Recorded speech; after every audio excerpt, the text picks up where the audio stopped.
Hey, what's going on, everybody? Hi, welcome to the program. It's the Jeff Gerstmann Show here with you. February 7th, I'm Jeff Gerstmann, your host for this week.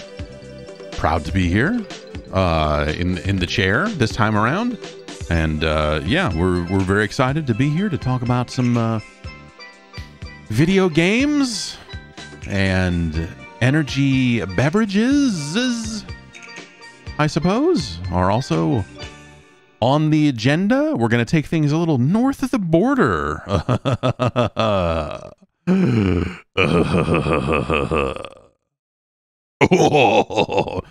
Hey, how's it going, everybody? It's Tuesday. We're here. We're ready to rip. We are ready to rip and rhyme. No? Rip and rock and rip and rhyme. Yeah, I don't know. It's been an interesting week. The Steam Demo Fest has started. That's not what they call it. The Next Fest, where a bunch of developers post a bunch of demos and so on and so forth. It's been nice these last few weeks having actually like good games coming out. It's been really nice to have like a January, and I feel like there's always a couple of things in January that pop out, right? But between like Dead Space and Hi-Fi Rush and a couple of these demos are actually kind of cool too, but I guess they're demos, so they're not technically out yet. But yeah, there's been some cool stuff, and I guess Forspoken is the other thing that came out, which is maybe not a great. Mind Bullet in the chat says, "Where is Hentai Survivor 2?" That's a great question, and for you, I have an answer. Let me hang on. Let me see if I can find it. Let's see. What is it? Well, there's a bunch of Hentai Tentacle Survivors. There was another recent release, not from the same developer as Hentai Survivors, but there was another game that was called like Vampire Hunter Hentai Survivors or something Hentai Survivors. So people are still out there cranking out hentai games on Steam at an alarming pace. I guess it's not all even hentai. I don't know. I am endlessly fascinated. So every time I see one, every time one gets recommended to me by the Steam algorithm, I'm like, yes, what is this pornographic video game about? And I go and I look at it for a while and go like, yes, those polygons are intersecting in a hot way. And then I move on to the next thing. And it's just like, and maybe I'm just, like skewing the algorithm more in favor of it, going like, yo, you're going to love this one. You can get it on with Hitler. I'm like, yes. What is that about? It's crazy how much of that there is. I guess, like it must be selling, right? That's the, the not so secret of it is like people are buying it. It's not like it's super expensive. Some of it's like, oh, it's episodic, but the first episode is free or whatever. And so it's just a weird, like 5 years ago, it wasn't like this. I mean, 2 years ago, was it like this 2 years ago? Why not blacklist it? Because I want to see what's coming out. I want to know. I just want to know. I want to see the unbridled, because sometimes I just go to Steam and say, show me all the new releases. And I scroll through them and go like, wow, there's a lot of these. And it's just, it's endlessly fascinating. I didn't even mean to click on one, and it's over here showing me something called, so this one is an idle game. This one I almost wanted to check out. I'm sorry, I'm looking at hardcore pornography over here on my other monitor. It's an idle game. It's a clicker, but also like you're clicking to unlock weird polygonal porno, and I like clicker games. I don't especially like polygonal porno. It's like amusing at best. You look at it and go, that's why? Well, okay, sure. And that's but there's just an alarming quantity of it. I don't know how I got started on this topic here today, but I don't know. I guess you asked about hentai survivors, and now here we are. What else is going on? I'm gonna crack into one of these Canadian energy drinks today. We're gonna get some Canadian energy in us. And see what that is about here. This has 103 milligrams of sucralose and 20 milligrams of aspartame potassium. Can I get that aspartame? This is, yeah, I don't know. This is, what is this? This is Beaver Buzz Energy Damn Good, DAM. It's a play on words. You see, it's like a, you know, what did the fish say when he hit the, like that? It's like a dam, like a dam. Canadian Punch. You know, I like Punch. This doesn't say fruit anywhere on it. It just says Canadian Punch. And so I'm wondering, is that just like, what is that? Maple syrup? And like a hockey puck and like some back bacon and like one of the bare naked ladies' urine. Is that what we're putting into this? Doesn't really say. Doesn't really say. 178 milligrams of caffeine. Is that what that says? All right, well, let's figure out what's going on here. Here in the Great White North, we have much to marvel, from the Pacific to the Atlantic and the treasure of natural riches in between, and now Canadian Punch, which is 100% charged with our potent Buzz Energy Blend. Beaver Buzz, it ain't just good, it's damn good. Yeah, I had some Beaver Buzz years ago. Someone sent some our way. And, but I remember liking it. Oh, this smells like, this kind of smells like a Tahitian treat a little bit. This kind of, hey, I might be, if this, this kind of smells like a Hawaiian Punch.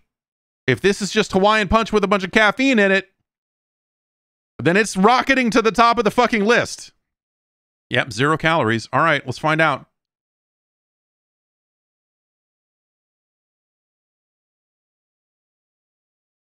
Hey, that's pretty good.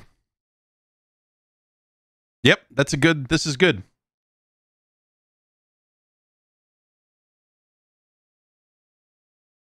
Yeah. This is, it's a little fizzier than a Tahitian treat is.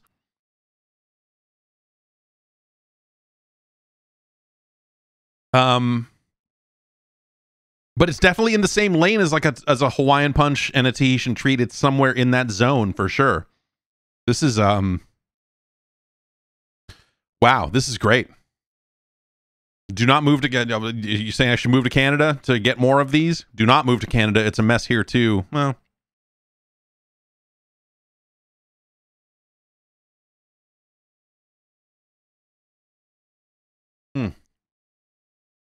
yeah, this is awesome. It is highly carbonated in a way that is like, giving me the burps. But yeah, I'm a big fan. Let's get this on the list real quick here and then move on. Let's see. Where's our list?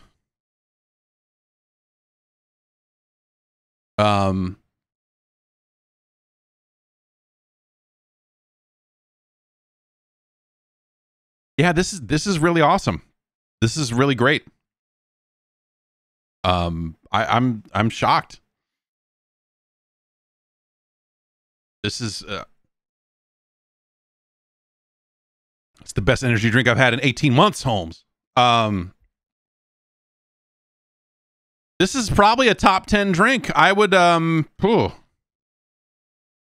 take it over a Bang Black Cherry Vanilla, that's for sure.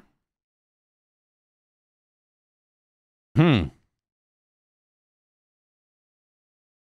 do like the Rockstar TMGS quite a bit, but I think it's probably better than that. Recovery Lemonade, I love it. I drank nothing but Recovery Lemonade for over a year.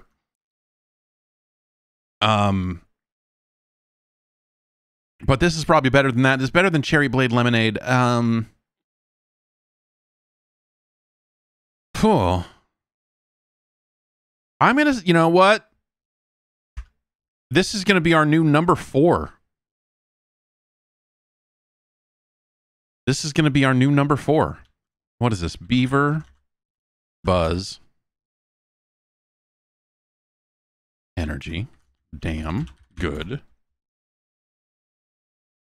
Canadian Punch. Oops, wrong button. And so there you have it. Wow. I'm drinking the can backwards. That doesn't work. No matter how hard you try, that will not happen. Awesome. I'm shocked, man. I thought that this was going to be like yet another kind of rotten energy drink with a punch theme, but gosh, yeah, it's pretty great. Am I gonna have to seek this out now? I have to seek out Canadian energy drinks like some kind of complete lunatic. Ugh. I have to start watching much music. How does it go from here? What happens now? How do I move to Canada? You know, someplace nice. What's someplace nice in Canada? Like, I don't know, what, Vancouver? Is Vancouver nice? I start listening to a lot of Rush. Oh man. I don't want to listen to a lot of Rush. People are just saying, "Oh God, not Vancouver." Yeah, I don't know. My wife and I have had conversations at times about like we should move to Canada. We should get out of here. It's definitely it's come up over the last few years. Anyway, wow. Hey, that's great. It's great to uncover a nice new energy drink for a change. And the captions broke, so I don't know, and I don't know how to. That's nothing I can really do there in the middle of the show to make that work. I can try this. Let's see if I hit this and tap talk. No, it's just broken. So it sends it the captioning plugin. It sends the stuff off to, I think, Google. I think it is, yes, it is the Google Speech to Text Cloud API that this plugin uses. And so I'm guessing if that API dies, then the whole thing just sinks like a stone. So maybe there's something that happened there. I don't know. Well, so much for captions. What are we going to do? Let's take a quick break. We'll come back. We'll talk about video games like such as Hi-Fi Rush and so on and so forth. We'll be right back.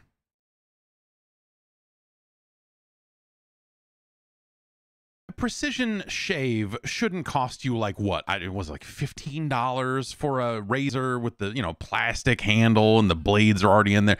You end up throwing the whole thing away at the end. That's too much money. It's too much junk. It's just too much of a hassle. You shopped for razors lately? You gone out to a store to buy, what like refills or just like full-on razor blades? That stuff is all kept behind plastic plexiglass. You got to push a button. Someone comes over and unlocks it so you can buy what, a razor? Come on. Who has the time for that? That's crazy. It's crazy. There's a better way. It's Henson Shaving. Henson Shaving will sell you the handle, a precision device using aerospace-grade CNC machines. Henson makes metal razors that extend just 0.0013 inches, which is less than the thickness of a human hair. That helps you get a secure and stable blade with a vibration-free shave. It's made to be clog-free. It's got channels to evacuate hair and cream. So it doesn't, it's a better razor. And the price, they've made it even more affordable because it just uses regular double-sided blades.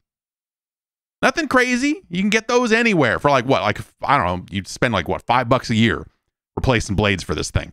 As opposed to going out, pushing the button, letting somebody, or hey, what do you know? What are you going to do? You're going to sign up for a subscription service?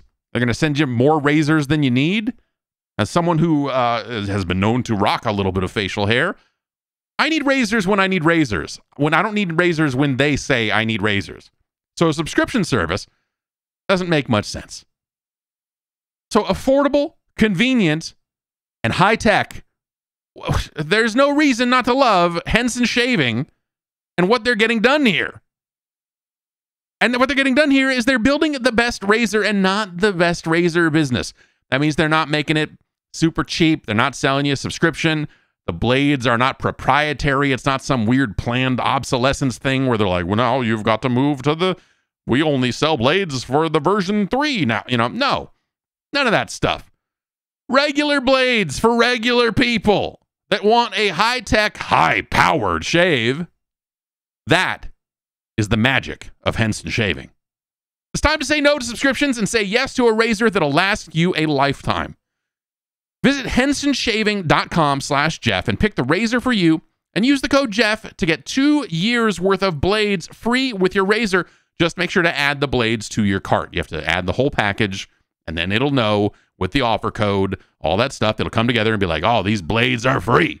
That's 100 free blades when you go to hensonshaving.com/Jeff and use the code Jeff. Yeah.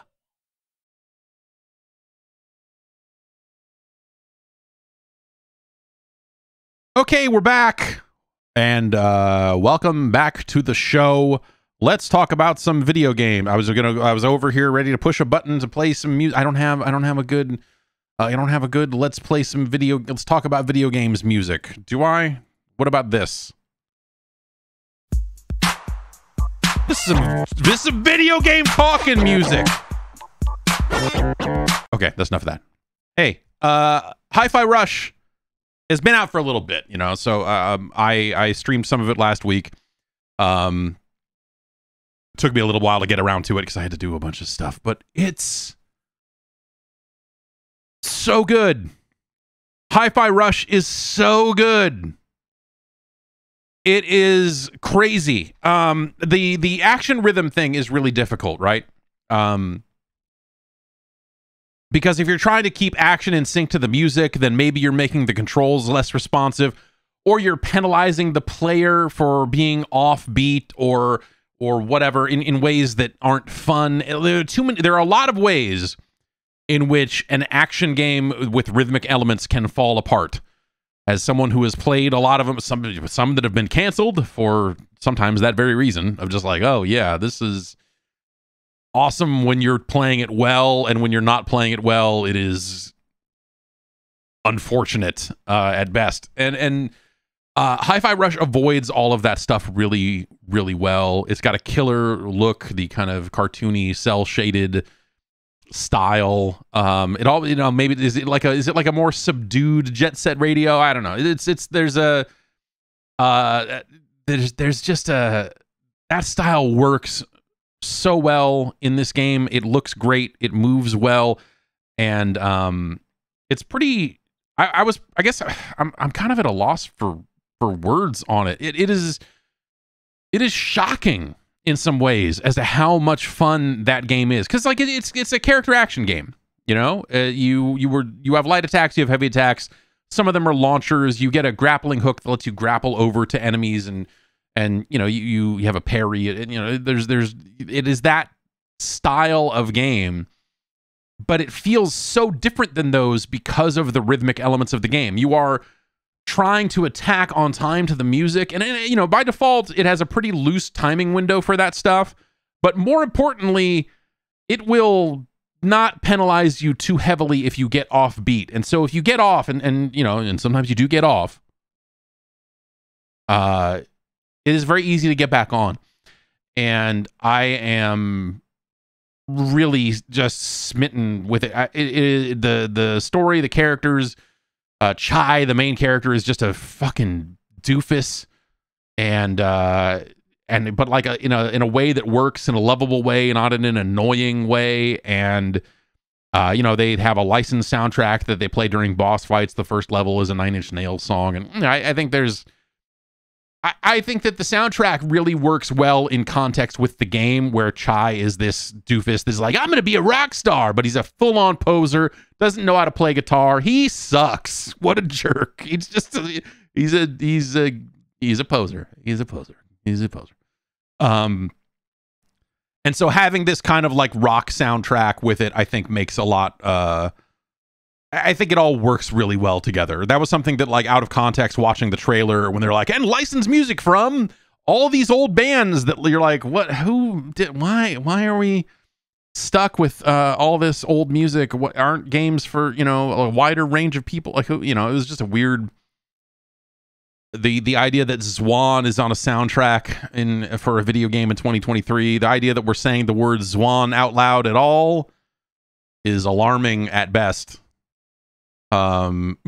So yeah, it's a strange list, but in the context of the game and the character and the writing and so on and so forth, it works really well. I don't have anything bad to say about Zwan per se. That album was okay. I was not super into it at the time. I think in the years that followed, going back to it, you go like, yeah, Zwan, you could listen to Zwan. You could do a lot worse than Zwan, I suppose. But yeah, it's kind of a weird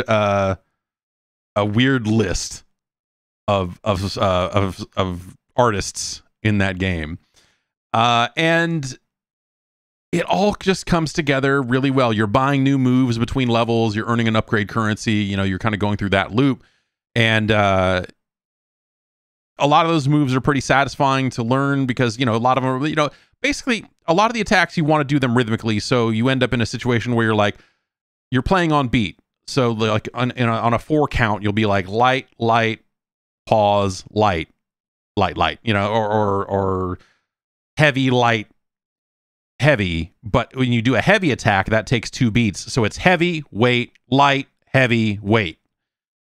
And the way the rhythmic elements come together and the way that stuff feels, especially as you're evolving your tool set and getting a grappling hook that'll let you grapple to the next enemy and keep going and do all of that different shit, I think that stuff works really well together. It's shocking how well Hi-Fi Rush comes together. And so that was the really striking thing for me. I streamed it. It's up on YouTube if you want to watch that. It is that is my first time playing the game, so if you kind of want to see it come together, you can see it there. And it's a really amazing time. It's not the longest game in the world, and I'm not done with it yet, so I do still have more to play, which is pretty awesome. And it's you're unlocking characters like the where we left off on the stream. You get the ability to call in an assist character who has a gun, and that'll help you in ways of like, oh, you got to shoot this target to make this platform pop out or whatever. But also, there'll be shielded enemies that you'll call in, and they'll use the gun to, to knock the shield down so that you can land your normal hits. And all of that stuff just works together really well. It feels innovative in a genre that I just don't think has done that much lately, right? The idea of a character action game in the vein of Bayonetta or Devil May Cry, like things to that effect. Like, I think the last one of those I truly loved was Metal Gear Rising. And that I love that game because it is audacious. Metal Gear Rising is so over the top when it gets going. And actually the way it uses music as well, the idea that like you get to these boss fights and the lyrics kick in on the song and stuff, like there's actually kind of a music connection to the way that Metal Gear Rising kind of does its thing. And that's a fantastic fucking, that might be the best Metal Gear game. Honestly, I feel like we at least need to have the conversation someday because of what it does in a gameplay context. That is maybe the best one of those that there has ever been. What about Survive? Yeah, you're right. What about Metal Gear Survive? That's a fair point. We need to. I'll have to go finish Metal Gear Survive again before we can truly have the conversation. Because oh my god, the ending of Metal Gear Survive. What an embarrassing project. Hi-Fi Rush is killer. It's I don't I'm trying to think like what the knock on it would be. It would be that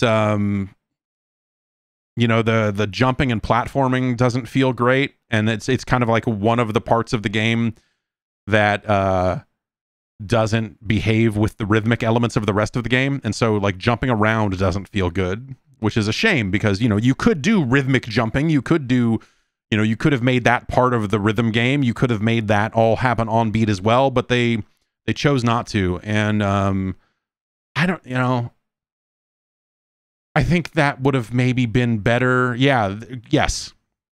Tar Heel Teddy says, jumping feels like the gravity was turned up to 11. Yes, you fall out of the air really quickly.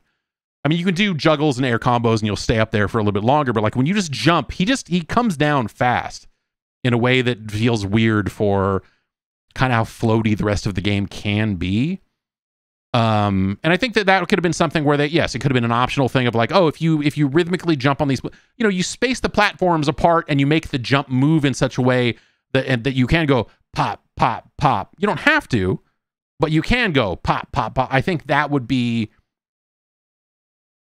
have been better. That's kind of like, I think they erred on the side of of just like responsiveness, right? And that's another problem. That's sort of the thing with like rhythm action is like the worry you run into is you don't want to have a situation where you push the button and the attack doesn't come out until it's rhythmically right for it to do so, right? You want players to feel like that when they hit the button, something happens every single time.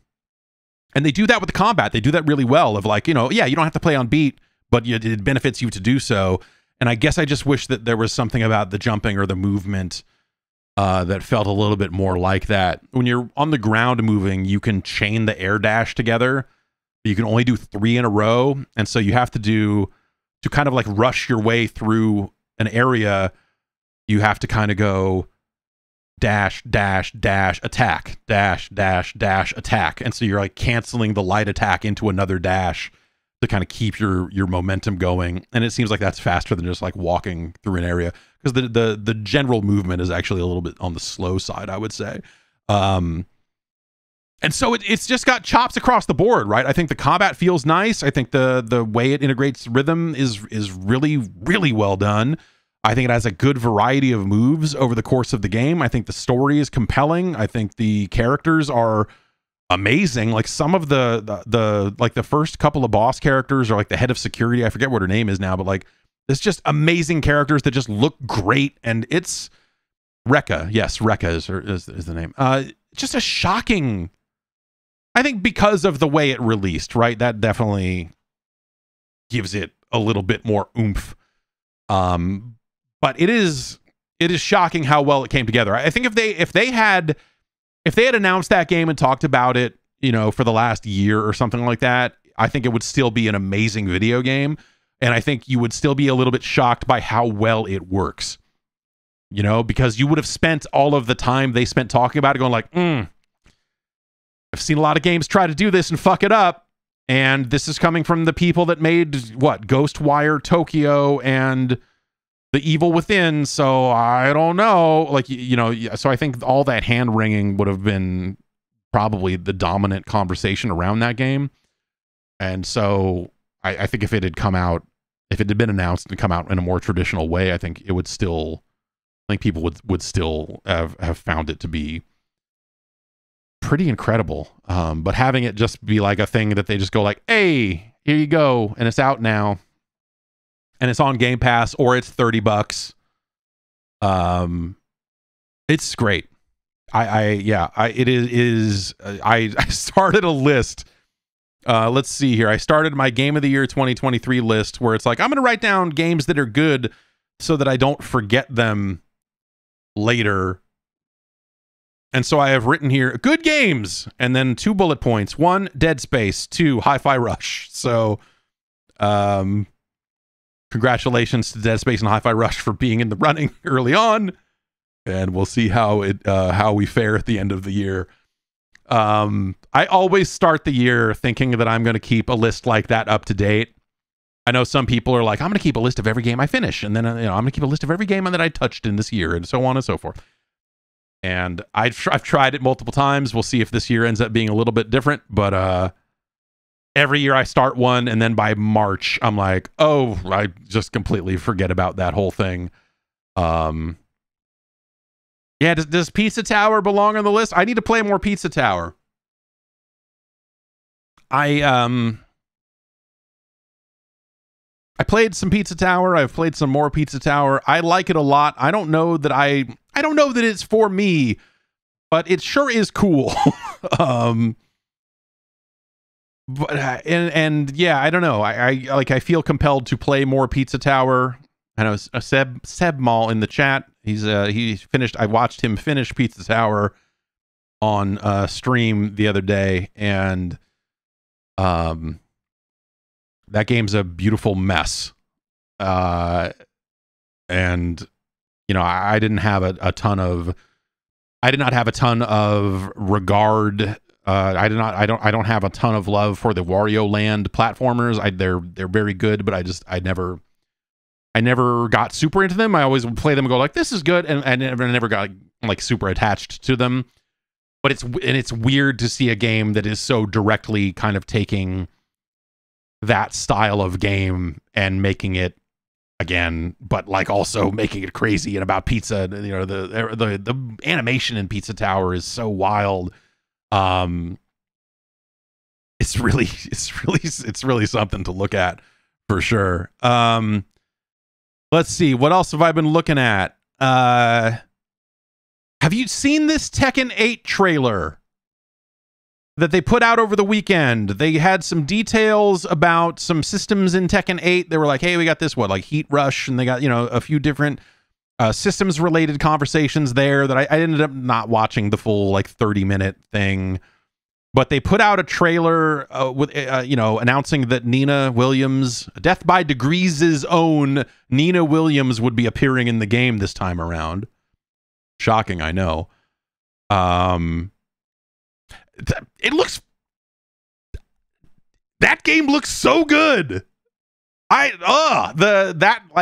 Watching Nina pull out she now will pull out guns as part of combos, which is one of my favorite fighting game tropes of character who has gun but does not use gun except in the middle of it's the fourth hit of this combo is me shooting you with a pistol, but also I'm gonna punch you a lot. And all of that stuff looks great. And she's jumping over people's heads and dumping on them, and just very silly ass pistol moves and as a part of her move set. And I think that's really cool. And Tekken 7 is a great game. Hey, Tekken is a great franchise. I would say there is exactly one Tekken game that is not good, and it's Tekken 4, because they tried to do all that wall shit, and I don't think that worked. Tekken 4 was a disappointing game when it came out. I was like, man, I'm ready for the next Tekken. Let's see what they're doing. Oh, no. And then Tekken 5 got it back on track. I thought Tekken 5 was amazing. And they just, whatever, they got it back on track, and they said, hey, we tried some stuff, and, we're going to just keep making more Tekkens the way we made Tekkens. And yeah, maybe there'll be some walls and some other Tekken games, but it's not going to work the way it did in 4 and everything. So it's a fantastic franchise. To me, it's always been synonymous with the PlayStation, right? Tekken 1, more so than Toshinden, even though Toshinden was certainly the first fighting game I saw running on a PlayStation. The Tekken franchise, I remember a friend of mine was getting married and we had to go to Tahoe. And this would have been probably early 96, I guess. But the PlayStation had just come out, and so I brought my PlayStation. Tekken wasn't quite a launch game. If I remember right, it was like slightly after launch. Like ever so slightly. Like it was launch window, if you want to, you know, call it that or whatever. But you know, so I had Tekken and, you know, Ridge Racer and Toshinden and whatever else. Yeah, Toshinden was a day one game. If you didn't buy Toshinden, then what are you doing? Anyway, and so I brought my PlayStation and I brought Tekken and you know, brought it to Tahoe for this wedding, you know, and they were kind of just trying to have a bachelor party type thing, and they went, you know, because it's Nevada, there's things you can do in Nevada, like go fuck for money. And I was not interested in that. And so everyone else in this wedding party were like, yeah, we're going across the border into Nevada. We're going to go. And I'm like, yeah, have fun with that. I'm going to sit here and play fucking Tekken because I don't want any part of that. And also Tekken. And yeah, I don't know. For some reason, that is my early PlayStation. that is my early PlayStation memory of Tekken. But yeah, I remember importing Tekken 2 and me and a friend just sat and played like Kazuya versus Kazuya for like 3 hours straight or something insane like that. And you know, just the whole franchise. People are saying like, well, when's Tekken Tag 3 coming out? Well, what they did 1, 2, and 3 and then Tag, and then they did 4, 5, and 6 and did Tag 2, right? So we'll probably have to get Tekken 9 out of the way before we get a Tekken Tag 3, I would assume. If that's a pattern, if that is indeed a pattern, then that's probably what we want to do. Tag's all right. Tag 1 was all right. Tag 2, I could take it or leave it. It was fine. There was that Wii U version with all the costumes or whatever. Yeah, we'll see. Yeah, I don't know. They have not really gone on the record with a Tekken 8 release date or whatever, but like they're showing enough of it that you have to figure. I figure if they're already out here announcing characters, that's a game that comes out this year, right? You don't come out and say like, hey, we're doing this, but they talked about location tests and all this other shit. So we'll see what ends up happening. I don't know. It would be odd for them to be saying, hey, Nina is in this game in January, if the game was not going to be out until 2024. I will say that much, but we'll see where they end up with it. As I said, that next fest, the Steam demo thing is happening, and the only game I have played in that so far is a game called Meet Your Maker from Behavior Interactive, a Canadian outfit. And it is do you remember the Castle Doctrine? Not the actual Doctrine, but the game that guy made, where you had to like make your own base and then other players would try to defend it. This is that, sort of. And it is the combat in this, it is a first-person shooter, and you are raiding bases made by other players, and then you are making a base that other players can raid. And so as you go out and play it, you are earning currencies and items and different things that you can use to further build your base, to upgrade the types of traps and things and enemies that you can put in your base to keep it secure.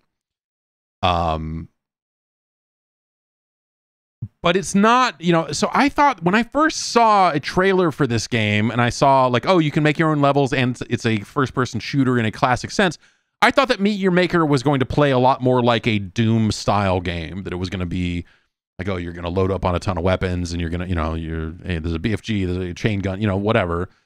That it was going to be like a game about shooting, but you have 2 bullets for your gun and you can recover them after you shoot them.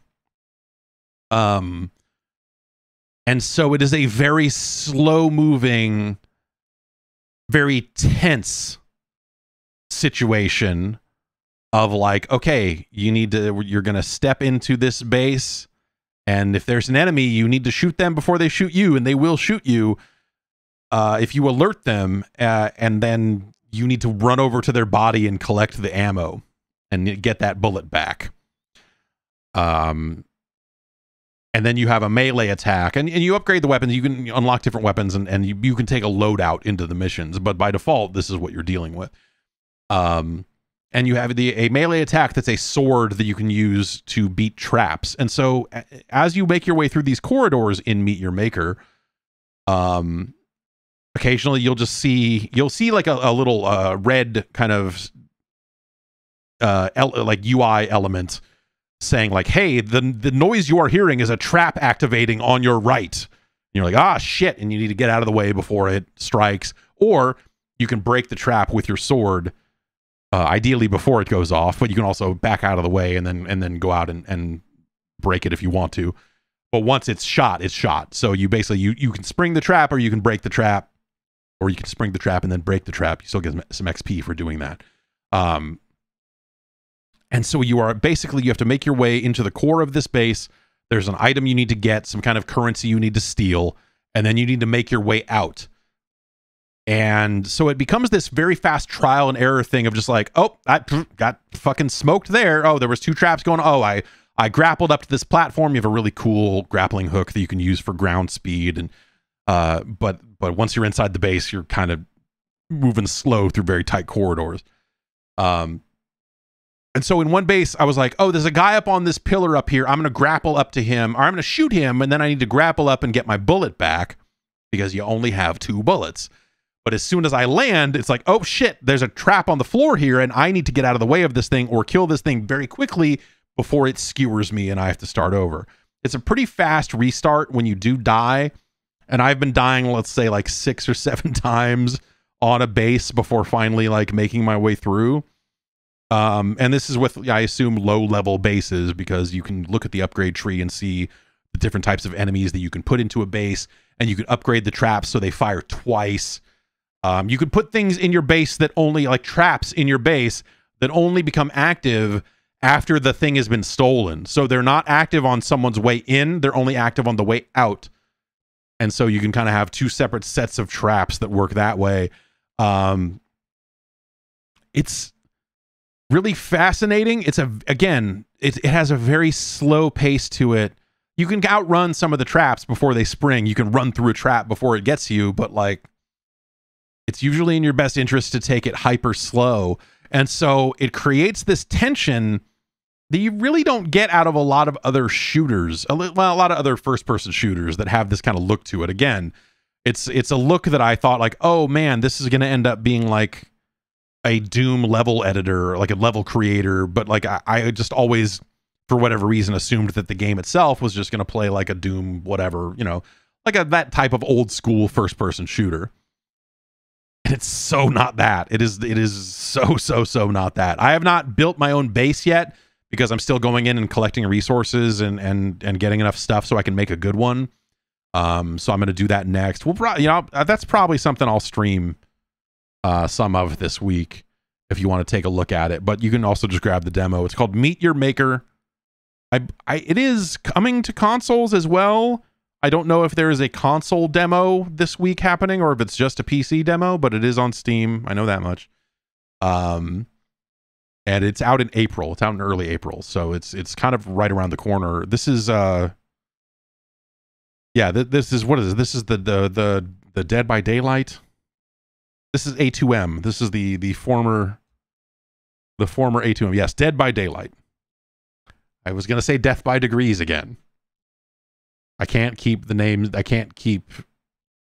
Cannot keep the names straight of like the whatever multiplayer zombie game that I'm not interested in playing. But yes, it's from those folks. And it's really cool. You should give it a look. And yeah, check out that demo. It's got a weird opening to it. Like there's a structure to the hub world where you're kind of upgrading.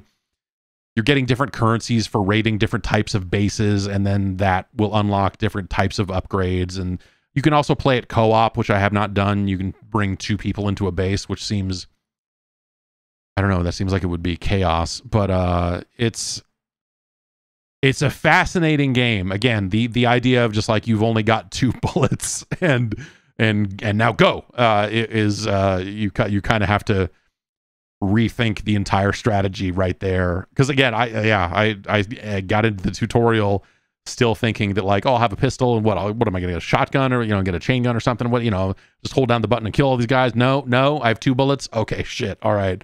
Well, at least I can collect the bullets after I shoot them. And yeah, some of the upgrades are stuff like when you shoot your ammo, you can see it through walls, in case so you don't lose it. So it's harder for you to lose it. But I'd be interested in seeing how the co-op ends up working, because the bases I've been in so far don't seem like they would be. It seems like it would be even more chaotic if you had another person there with you. I don't know how that element of it would work.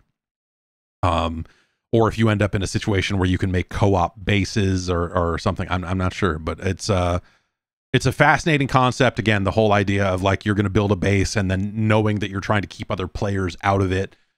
But I assume it's a situation where you can't just build a crazy base without being able to finish it yourself. You probably have to finish it yourself to test that it is beatable. I'm guessing that they did that. Otherwise, what are you doing? Yeah, it's pretty neat. I've had some good weird moments with it so far. So yeah, like I said, we'll stream some Meet Your Maker this week, I think, while this demo is active. But it seems pretty cool.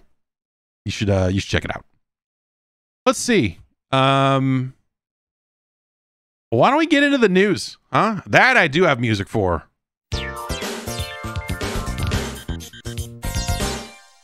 Hey, news. There was an interview in Oricon News, which is a Japanese publication, and eventhubs.com has translated it. It's with Takayuki Nakayama, who's the director of Street Fighter 6. And I thought there was just an interesting little tidbit here. We've talked a lot over the years of Street Fighter 5 and the way it connected or didn't not connect with a wider audience, and some of the choices they made with Street Fighter 5 that felt very limiting. And it seems that the director of Street Fighter 6 is very aware of that. And so this is translated by Event Hubs. And let's see, what's the quote here? It's the question is if he needs to create a fighting game that's as impactful as Street Fighter 2, and he feels as though it's Capcom's duty to bring the Street Fighter series to those same heights. And I think that's fascinating here. The quote here is, "I personally love fighting games, and that's not going to change, but in order to make it a boom in society once more, we really need to make sure it's a game that's easy to recommend to others. For that, we need to bring back that 90s arcade vibe where you ask your friends to join you. Instead of a world that's just about winning and losing, we want to say you can play on your own. There are lots of interesting characters. You can travel in this interesting world too. Don't you want to try it out? That's kind of what we're going for." And so, I think that makes a ton of sense when you look at like the world tour mode that they're doing and some of the things they can do to try to make that game appeal to a wider audience instead of just going like full on whatever esports, trying to make something of a bigger single player experience that can kind of bring in people that are not necessarily going to be good at fighting against other humans. And that's that barrier to entry.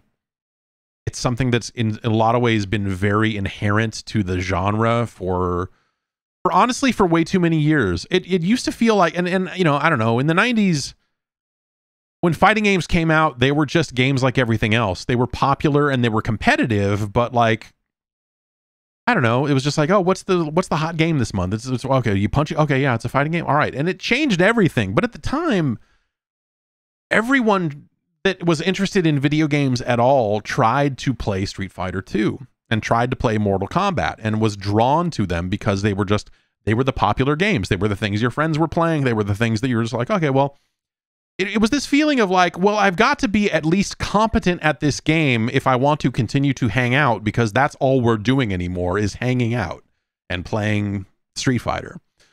And so it led to a lot of situations where people that weren't necessarily, well, I was gonna say not necessarily fighting game players, but in that era, no one was a fighting game player until everyone was a fighting game player. If that makes any sense. And, you know, obviously that genre continued to evolve, and it went down this rabbit hole of like, okay, now the only people that play these games are the people who play these games. The same way the only people who play Madden are the people that care about football and care about realistic football. In the same way that it got cordoned off into its own genre hole, in a way that it really wasn't before. And as a result, I think they just continued to cater more and more and more to the hardcore fans of that genre. And I think the ultimate realization of that in some ways ends up being Street Fighter V at launch. When you look at how the game launched, the choices they made around what features they didn't need to launch with, and so on and so forth, like they made bad choices. They made limiting choices for a franchise as large as Street Fighter. And so seeing Nakayama here say, no, we can't do that, we have to do more, it gives me a lot of hope for that game. I'm already very big on that game from a fighting, how the fighting feels, how it feels to play it. I think all of that is really awesome. I was really stricken by just how good a lot of that stuff felt, and I'm very much looking forward to playing it and you know, maybe taking it a little bit more seriously, which I say every time one of these comes out. I'm like, maybe I'll take it a little bit more seriously than I do the average fighting game, but we'll see. But I have had a great time with that game in its beta form and all that, and I'm really looking forward to just playing more of it. But also, I'm really looking forward to, you know, what this World Tour mode is and some of the other stuff that they're putting in there, and what they do with story, if they do much with story, how they have that play out, and whatever else. And also like how well it can do at appealing to that wider audience. And this is something that Mortal Kombat, I think, did really well, right? This is something that Mortal Kombat has been really good at. This is something I touched on in it is not live yet, but the next episode of the Jeff Gerstmann Hall of Fame is on its way, and in there, Mortal Kombat kind of came up a little bit. But if you think about, you know, Midway had to find that stuff out the hard way with all of its franchises. Midway ran into a brick wall when it came to bringing their arcade franchises home and finding ways to add a level of variance and replayability that people expect from a home game, which evolved, right? When NBA Jam came out on the Genesis, you know, people weren't necessarily expecting it to have a ton of different modes and features and all this stuff that the arcade version didn't have. But also, that game is not fun to play unless you have other people to play it with. And so it did not do a good job of having like great solo content. And this is something that Mortal Kombat ran into as well. And so you see, when you go and you look at the 5th, 6th, and 7th Mortal Kombat games, that era, that PlayStation 2 and Xbox era of Mortal Kombat, with the style, stance changes, and the weapons, and the, you know, like that, those games, every single one of those, they added more stuff. And they're like, oh, this one's got we made Mario Kart, but with Mortal Kombat characters. This one we made Puzzle Fighter, but with Mortal Kombat characters. This one we made a crazy story mode with this big weird open world and did that, you know, like they were finding ways. Because if you just took the core of Mortal Kombat, here it's a fighting game, and you threw in a versus mode and then put it out, or even, I don't even think, you know, when MK3 came out on the PlayStation, I don't know that it had any additional modes in it at all, right? It was just like, here, play the game. If you push start on the second controller, you can also play. And that was it. And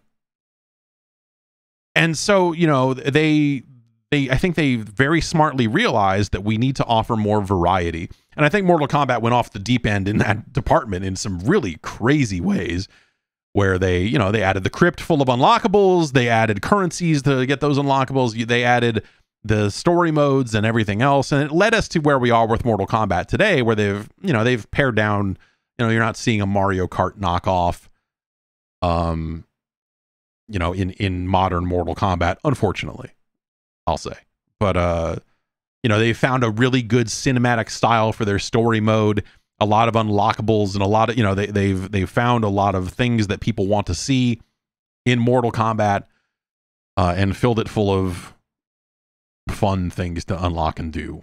And that franchise continues to sell quite well and grow in some ways, which is really wild to think about. Street Fighter should be the same way. Street Fighter should be growing. Street Fighter should not be in a situation where it is in that genre hole. Street Fighter should be a gigantic mainstream video game. It's motherfucking Street Fighter. And I love that the quotes here in this article, they say to me that the people running Street Fighter 6 understand that. How well will they execute on it? That's what we'll see, right? But seeing these quotes and seeing that they're like, hey, yeah, the title is Street Fighter 6, but we want it to be a game that's easy to get into whichever way you please and serve as an entry point despite the number. Like, yeah, totally. You've got to do that. You've got to find ways to make these games more appealing to more people, right? Because if you're just selling to like the people that love fighting games, then that's the only people that are ever going to play it. You're only going to sell X number of copies. You can start to predict your sales years in advance. You're like, well, this is how many fighting game fans there are, so we think this percentage of them will buy it, and that's how many we're going to sell. If they're doing more than that, they can go like, hey, if this catches on, we can reach a much wider audience, and that helps everyone that's playing the game. If there's a wider base of people playing and more of them are getting good, I think that helps make the competitive scene more vibrant. And I think they've made a game that is pretty approachable, with the control options and stuff that they've put in there. I think some of the meters and systems and stuff like that might be a little much for some people at first blush, but if they stick with it, I think it's not that hard to figure out, what you're doing in that game. So we'll see. I don't know. I continue to be the short version. I continue to be excited about Street Fighter 6, and it seems like the people making it are aware, or they understand the opportunity that they have. They understand what the real goal is, and so on and so forth. And so I'm hopeful that they pull that off, because you want to see. I mean, I want to, I want a world where Street Fighter is one of the biggest games in the world. And it's not that Street Fighter 5 wasn't a big game. It eventually would go on to sell millions of copies, and, plenty of games would kill to do those numbers. But like, I don't know. The story was always they were not satisfied with the way that game launched and the numbers it did then. And, it eventually they ironed it out and fixed it or whatever. But like, we're talking about Street Fighter. It's one of the biggest franchises in gaming. It's a Hall of Fame franchise. It's a prestige franchise, whatever you want to call it. It is one of the biggest things to ever happen in video games still. And I think the whole industry is better if Street Fighter is firing on all cylinders, alongside Mortal Kombat, which I think they've been doing really great work for years now. So yeah, I want to see all that come together. That game seems like it could be totally rad. A lot of shutdowns in video games over the past week here. We'll start with Rumbleverse. Rumbleverse, the wrestling-tinged battle royale game from Iron Galaxy and published by Epic Games, is going to be shutting down. Let me get the date here. It is shutting down Tuesday, February 28th. So that is 3 weeks from now. Rumbleverse is going to see the end of season 2, and then it will be going offline. This seems fucking crazy to me. This is really, I don't know. Like I think this game is good. I have felt that this game is good for a pretty long time, and it offers something different in the genre, in the space. And yeah, what is link to the Paps in the chat says, I'm still baffled that they didn't get a Fortnite collab. Yeah. Yeah. You would think that like Epic is publishing this game. I would assume then that wouldn't you promote it from within Fortnite, or they, you know, or maybe they don't want to promote anything within Fortnite that leads people to another game. They just want people to keep playing Fortnite, right? So I don't. Maybe that's the calculus they're doing is like, well, we actually own all of Fortnite, so it's in our best interest to keep promoting Fortnite. And I don't know. Anyway, anyone who has ever spent money on Rumbleverse will be eligible for a refund of money spent on the game. So if you bought a battle pass or if you bought anything along the way, they have not posted it yet, but they will offer a way to for everyone to get whatever that money is back. They have unlocked all of the cosmetics in the game for people to play this last month here, and there's an interesting. So they put up, so Iron Galaxy, the developers of the game, put up two separate statements. One is on the Rumbleverse website and one is on the Iron Galaxy website. And the one on the Rumbleverse website is like, hey, we're putting up the final update for Rumbleverse. We're closing the store. We're opening all of this stuff. Let's have fun. We'll do some live streams and talk about some behind the scenes moments with the game, and we're grateful for players who have joined us in the Rumble, and so on and so forth. And then they're like, if you're curious about our future plans, check out this open letter to the community over on our other blog. Okay. So you click over there. Normally when a game gets shut down, it gets shut down, right? You're like, okay, well, that's it. That's it for that. This is murky. And I will say, I'll address it. Like, you know, again, I know a handful of people that worked on this game, that came up with the ideas for this game, that, you know, a lot of that. I have not inquired about this stuff with them because it's, you know, it's not something that this is the statement they're putting out. I'm sure that they don't have more to say than this, I'll say. But this open letter to the Rumbleverse community ends on a slightly different note than the other one. And talks about, like, our goal was to bring joy back to online multiplayer gaming. The people who gave Rumbleverse a chance and took it on as a new hobby have validated every day that we put into bringing our ideas to life. We've loved watching you play. It is our sincerest hope that this news does not mark the end of Rumbleverse. You may not yet have seen the Rumble in its final form. If we can welcome people back onto the deck of the battle barge again, we hope you'll be there, laced up and ready to take your rightful place in the canon. Iron Galaxy will keep making games. It's our passion and our purpose. Our people are filled with skills, inspirations. Thank you for playing. This is not the last time you'll hear from us. This is not the last time we'll invite you to play.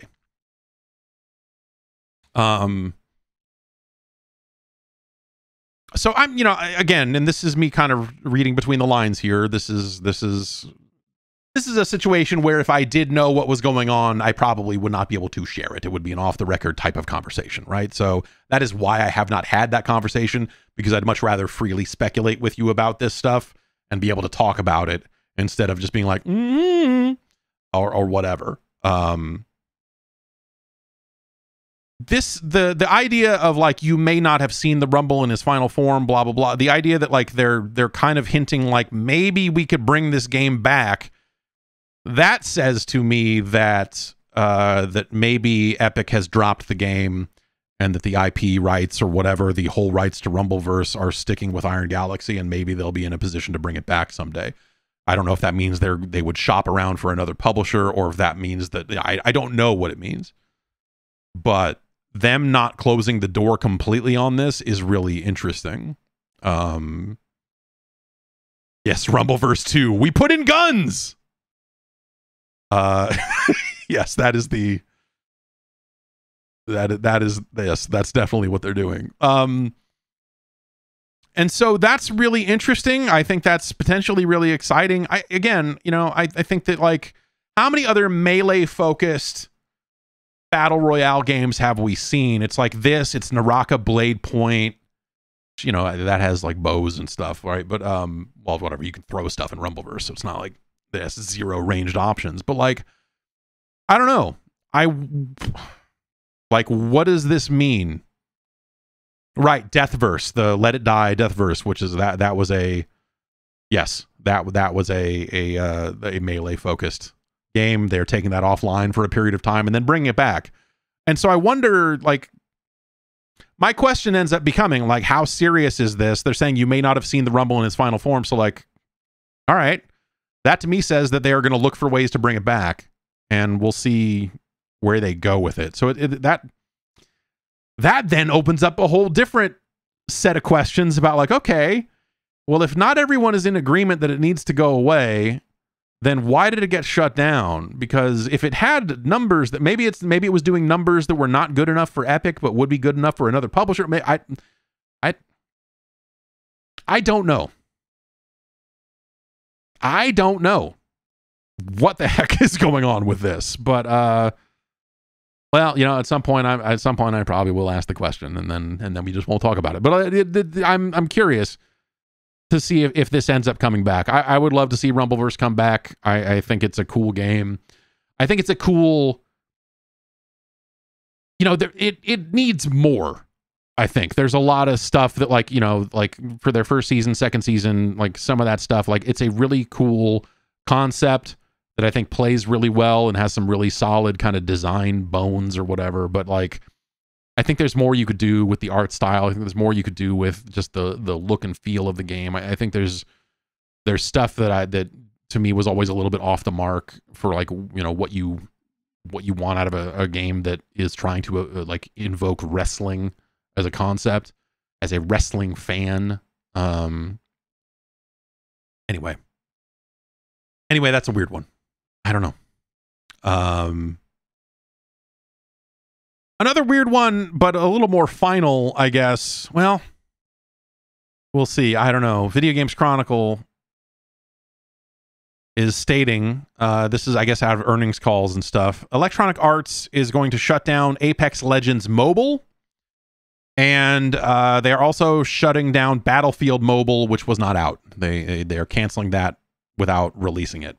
And as a result, the studio Industrial Toys is going to be shut down. It sounds like there are some folks that are going to be out of work as a result of these decisions. May 1st, Apex Legends Mobile will go offline. And the statement here is interesting. At Respawn, we aim to provide players with games that are consistently... Wait, sorry. Let me load up the full blog here. They're consistently outstanding. Following a strong start, the content pipeline for Apex Legends Mobile has begun to fall short of that bar for quality, quantity, and cadence. It is for this reason, after months of working with our development partner, that we have made the mutual decision to sunset our mobile game. Although disappointing, we are proud of the game we launched, are grateful for the support of the Apex Legends community, and are confident that this is the right decision for players.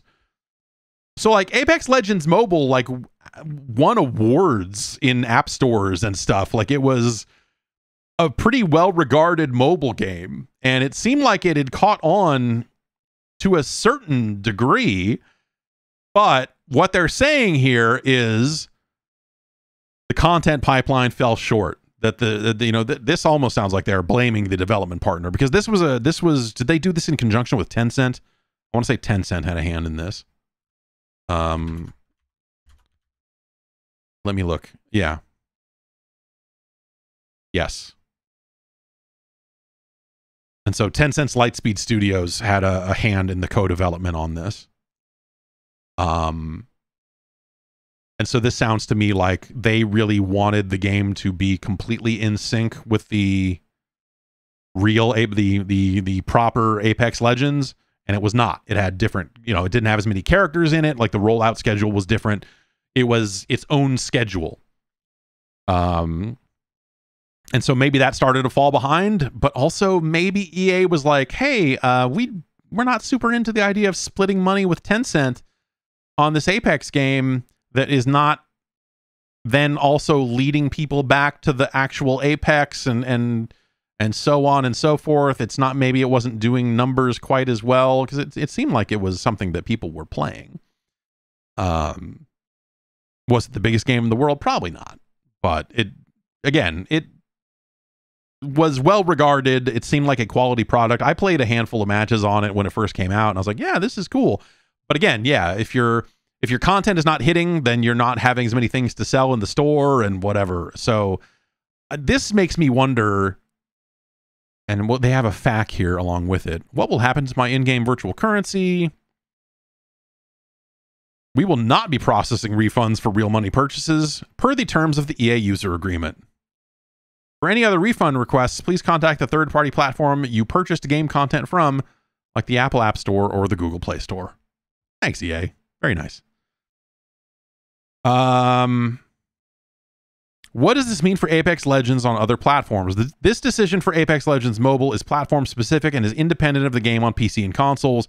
As a franchise, Apex Legends is strong, and we're looking forward to sharing exciting updates in the future. I wonder if they're going to make their own Apex Legends mobile game that is completely in sync with the console experience. I wonder if that's the end result of this, if they were just like, yeah, we partnered with Tencent on this thing, and so they're taking a cut, and then also it is not in sync with the content that we are making for the other versions of the game, and so it ends up being this kind of off to the side thing that is harder to promote and is, because it's murky, like what's in mobile, what's not in mobile.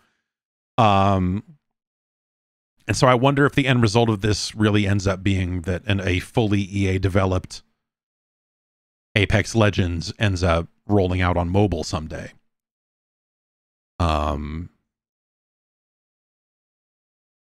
Because it seems like there is something of a market there. If and again, the only thing they're saying about it is that the content pipeline fell short of the bar for quality, quantity, and cadence.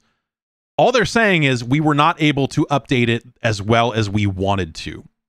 Not that it was a bad game, not that it didn't have the player numbers or whatever. Literally that, like, hey, we worked with our development partner, and then we decided, hey, you know what, we're going to shut this down. So I assume, and I don't know, but like I would assume that they would want to put Apex back on mobile at some point, and then fully own it there, not have a development partner, an external development partner, bring it in-house, and make sure that it is in sync with regular Apex, so that when they roll out a new season and say, hey, we're putting Team Deathmatch in the game, that's everywhere. There's no confusion. You don't have mobile players going, when are we getting the cool stuff that everyone else is getting? So we'll see. I guess alongside this, there was also some kind of single player component of Apex Legends that was canceled as part of this. That was something that was in development for a while, supposedly, and that sounded like it could have been compelling. But yeah, I don't know. The Battlefield Mobile thing is interesting. What's the quote that? Yeah, the Video Games Chronicle has a quote about Battlefield Mobile. As the industry has evolved and our strategy to create a deeply connected Battlefield ecosystem has taken shape, we decided to pivot from the current direction to best deliver on our vision for the franchise and meet the expectations of our players. I mean, that game entered some kind of like beta that was let's see here. Again, Video Games Chronicle. Back in November, they were testing Android versions of that in the Philippines, Indonesia, Thailand, Malaysia, and Singapore. So that's something that people did actually get to play at some point. And that was the game being developed by Industrial Toys, which was Alex Seropian's studio, which EA bought in 2018. And yeah, I guess maybe that just wasn't coming together. Like the idea of like, as the industry, I guess, like, as the industry has evolved, like, what does that mean in context to mobile? Let's try to pick that apart a little bit. I think it directly applies to some of the stuff we're thinking about Apex, right? Where the expectation for your mobile game in the battle royale space probably should be that it's in sync with its full-fledged counterpart. I know PUBG doesn't work that way, and obviously Call of Duty Mobile is its own thing. But yeah, I wonder if they're just like, hey, the idea of a totally separate Battlefield mode. Like, I look at it as like, hey, the idea of us trying to make a mobile Battlefield game at a time when we can't even get the core Battlefield game right is maybe taking on a bit much. And when are we going to put this out? And is it going to help us get back on track with the franchise? And yes, obviously, all the mobile strategy ends up being, is this game going to be a hit in Asia? Is it going to matter in Asia? And maybe they just weren't hitting those marks. Maybe when they hit open beta, it was like, oh, the numbers are dreadful. This game's not going to do it for us, or whatever. Battlefield. I don't even what to even say about Battlefield. I know that there are still occasionally updates for Battlefield hitting, or occasionally I see the updates. Occasionally I'll go read patch notes for Battlefield and see like, where is this game at? Have they unfucked it? And like, they put the classes back in, kind of solving one of the kind of character creation or like kit creation issues that game had, but that seemed like just one small piece, or a decent sized piece, but merely one piece of the overall puzzle of like, what are you really going to do with Battlefield? The game. So yeah, it when it launched, it had some of the options and kit options and class options were tied to specific units. And so it was like, if you want the wingsuit, you got to play as this lady. If you want to be this, you got to be this. And so it was a lot of, you were not as free to just like create a character and go, I want it to look like this, and I want to hold this gun and be this class and whatever. All of it was all attached. And so everyone was just the wingsuit grapple hook character, from the sounds of things. And so, yeah, I don't think that fixing that one problem, I mean, that's a big step of kind of getting back what people like about Battlefield, I guess. But I don't know. There's the maps in that game, the overall feel of it just seemed bad across the board. And so the idea of just like, okay, yeah, you're gonna fix this class stuff and that'll be back on track. But there's just so like, I don't know, that game just doesn't. That game just felt bad to me, top to bottom. And I don't know. I don't think you get there with this. Like, I think that, I assume with Battlefield, what is 2142? Is that I forget what it's even called. That like, it's on some kind of minimal support. They probably like, well, there's things we need to do to show the community that we care about this, so that they're here next time we put out a Battlefield game. But it doesn't feel like that they're necessarily getting full-fledged support. And so I wonder, yeah. That's all Zampella is now, right? Like, yeah, Vince Zampella has kind of risen to take over a lot of this stuff outside of just Respawn. And, okay, 2042 is the current one, not 2142, right? Yeah.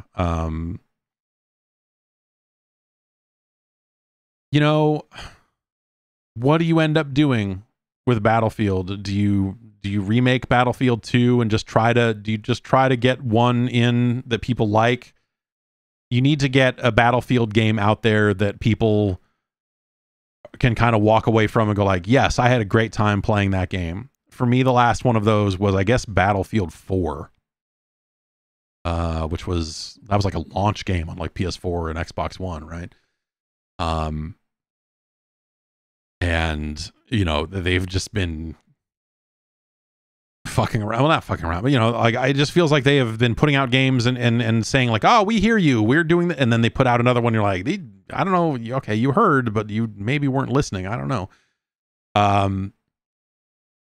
What a weird situation. Battlefield seems like one of those things that like would be hard to truly fuck up. But it seems like the last, what, 3 of them now?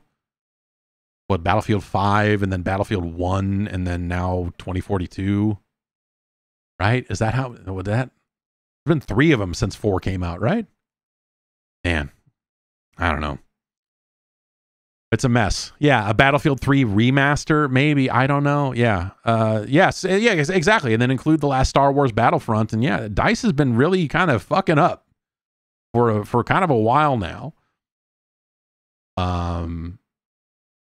And I feel for him, man. That's gotta be fucking rough.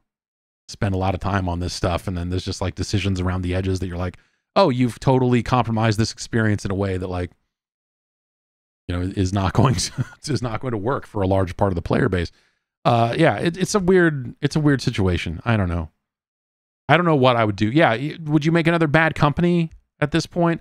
I think you need to have, like, what, you know, it's got to be features, right? I mean, you could make another Bad Company, and that'll be exciting to people that remember what Bad Company is.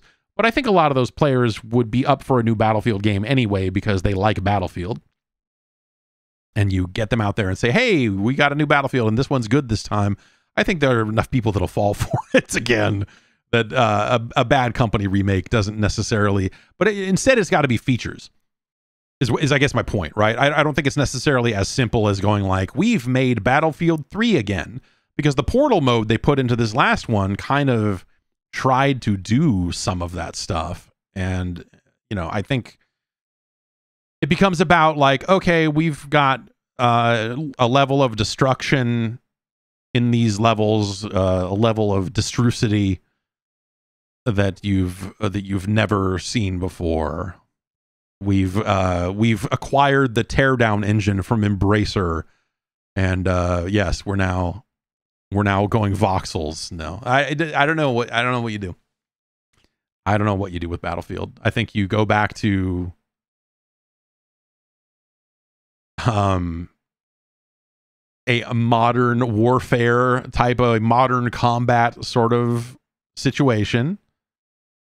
I think with the level of technology and gear, I think those games have probably been the most successful, generally speaking. I don't think you go make a World War II game again, because I think people have proved that they're, you know, with the last handful of Call of Duties and Battlefields and stuff, it really seems like people are done with that for another significant period of time. But yeah, I don't know. Battlefield. I will never know what to do with Battlefield. And then also shutting down, according to Polygon.com, Crossfire X. A game none of you played. Let's be honest here. Did you play Cross? Did you experience the magic of tactical growth? I don't think you did. I did. Crossfire X was the Xbox version of Crossfire, which is Smilegate's shooter that has been around forever, and for the longest time was one of those games that you heard about. Hey, this is the biggest game in the world, and none of you have ever heard of it, because it's this gigantic free-to-play game in Asia, and you know, it's a Counter-Strike competitor or whatever it was. And so at some point, at some E3 conference, you know, Phil Spencer got out on stage and said, hey, Crossfire's coming to the Xbox, and it's going to have a campaign, and Remedy's working on it. And I don't know if at one point, I think, was Iron Galaxy working on the multiplayer? I don't know. I don't think their name's on it if they did. But anyway, the final Crossfire X is a miserable video game, top to bottom. The campaigns, it's like they made the multiplayer free to play, and then there were like 2 separate campaigns that you could purchase, and none of that felt good. Like, they made a round-based, team-based first-person shooter that was a little less Counter-Strikey than regular Crossfire was, as I understand it. And they had there was literally a menu in that game that was like, as you leveled up, you pushed a button and it was like tactical growth. And it's just like the dumbest controller, the dumbest UI element I had seen in a long time. Literally like, oh yes, let's experience some tactical growth here. And put another level into gun or jump. I don't know. I forget what it was. This is going to shut down on May 18th. The sales of the game have been halted immediately. And any purchases made as of February 3rd may be eligible for a refund, but anyone else is boned. No part of that game ever seemed any good. It was a game that they put out a beta. They put out some kind of closed beta, you know, or maybe it was open, but like over a year before it came out, I had a build of that on my Xbox and I was like, this is terrible. This feels awful. And the campaigns, which didn't come out until the game came out properly, were not good. It did not feel good, had really awkward stories. The idea that Remedy worked on them, you're like, well, I hope those checks were good. I hope that the money was good on that. I assume it was. I mean, Crossfire was the biggest game in the world after all. But boy, oh boy, those games were dreadful. But yes, there was, yes, as you earned points and experienced tactical growth, there was a moment in that shooter where you could become the boogeyman. And what was it like? He had like, did he have like dual SMGs and or like Wolverine claws or both? I've blocked out the specifics of what the fuck the boogeyman could do. But basically, when you become the boogeyman, you were running around murdering the other team nonstop, and you were really overpowered, such to the point where the last patch notes I remembered reading for Crossfire X were them saying, yeah, we're nerfing the boogeyman. And I was like, well, I'm uninstalling the game. God damn it. So yes, the game will go offline May 18th, effective immediately. There will be no new content added to the game. And here's what they had to say about it. Attention, mercenaries. It is with the deepest regret that we are informing you of our decision to end support for Crossfire X on May 18th, 2023. Since the launch of the game, we have worked tirelessly. We have no tires. To bring it to a point where we can all be proud, and throughout it all, we have had the honor and pleasure of supporting our players. Coming to this decision was not easy. However, we can proudly say that all our players have been amazingly active, passionate, and enthusiastic in working with us to create a game that would be fun and enjoyable by all. We want to thank each and every one of our players for playing Crossfire X and being a part of this journey with us. I don't know, man. This thing launched in a real bad place. Not necessarily from a technical end. It was just like, who wants to play in a world where there are so many other shooter options, in a world where a lot of people had moved on to the battle royale and many of those were free to play as well. Crossfire felt like a game out of time. It felt like an up-resed port of a 10-year-old game. And you're like, oh, okay. So you got this bootleg round-based. It was like all the, you know, when Call of Duty first got big, a lot of really crummy first-person shooters came out, a lot of more downloadable games. And they were all dreadful. This felt like it was in line with those. And you're just like, man, why would you spend, how much money got spent producing this thing? How did you not, you know, and you know, you're in it, and I assume that's, or maybe they did know, but I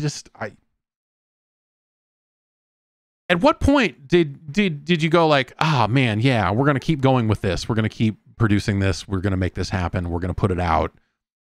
Like if you're Smilegate, are you just like, this is one of the biggest games in the world, and don't worry, it will be big on Xbox as well. We know it will be massive. Like at what point do you not just like look at it and go like, okay, well, when we look at the other games in the marketplace and the competitive shooters that other people are playing, it's pretty easy to see that Crossfire X is not going to get it done. It is not going to be competitive. You know, they had their betas and other things going along the way that they could have, you know, they looked at some of the numbers from that, but I can't imagine that there was a ton of data pointing them in the direction of, oh yeah, this is going to be big. Like, it just, at no point did this seem like it was ever going to matter. So I wonder if it was the hubris of running Crossfire for as many years as they did, that they're like, well, we know a thing or two about making shooters. Crossfire is massive and everyone's going to embrace it and love it. And like, no, man, no, it ain't going to happen. And it was plain that it wasn't going to happen from a very large distance. So I don't know. It's weird that this one came out at all, for how long it was in some kind of beta state on Xbox, and, you know, the distance between the announcement and its eventual release. It's unsurprising that this game is shutting down, I guess I would say. And so when they say stuff like, coming to this decision was not easy. I don't know, man. I don't know. Of course, if you're John Carmack, you want to run every game forever. Which is a beautiful dream. And, you know, he had some comments about Echo VR, which is a competitive VR game that led to the Lone Echo games, and Ready at Dawn made it. You know, they're like pretty well regarded competitive VR games.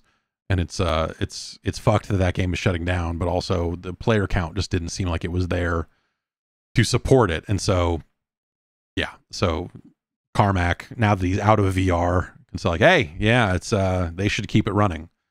You know, even if there's only, and he said, like, even if there's only 10,000 active users, they should still keep it going. And I was like, I wonder if they even have 10,000 active users at this point.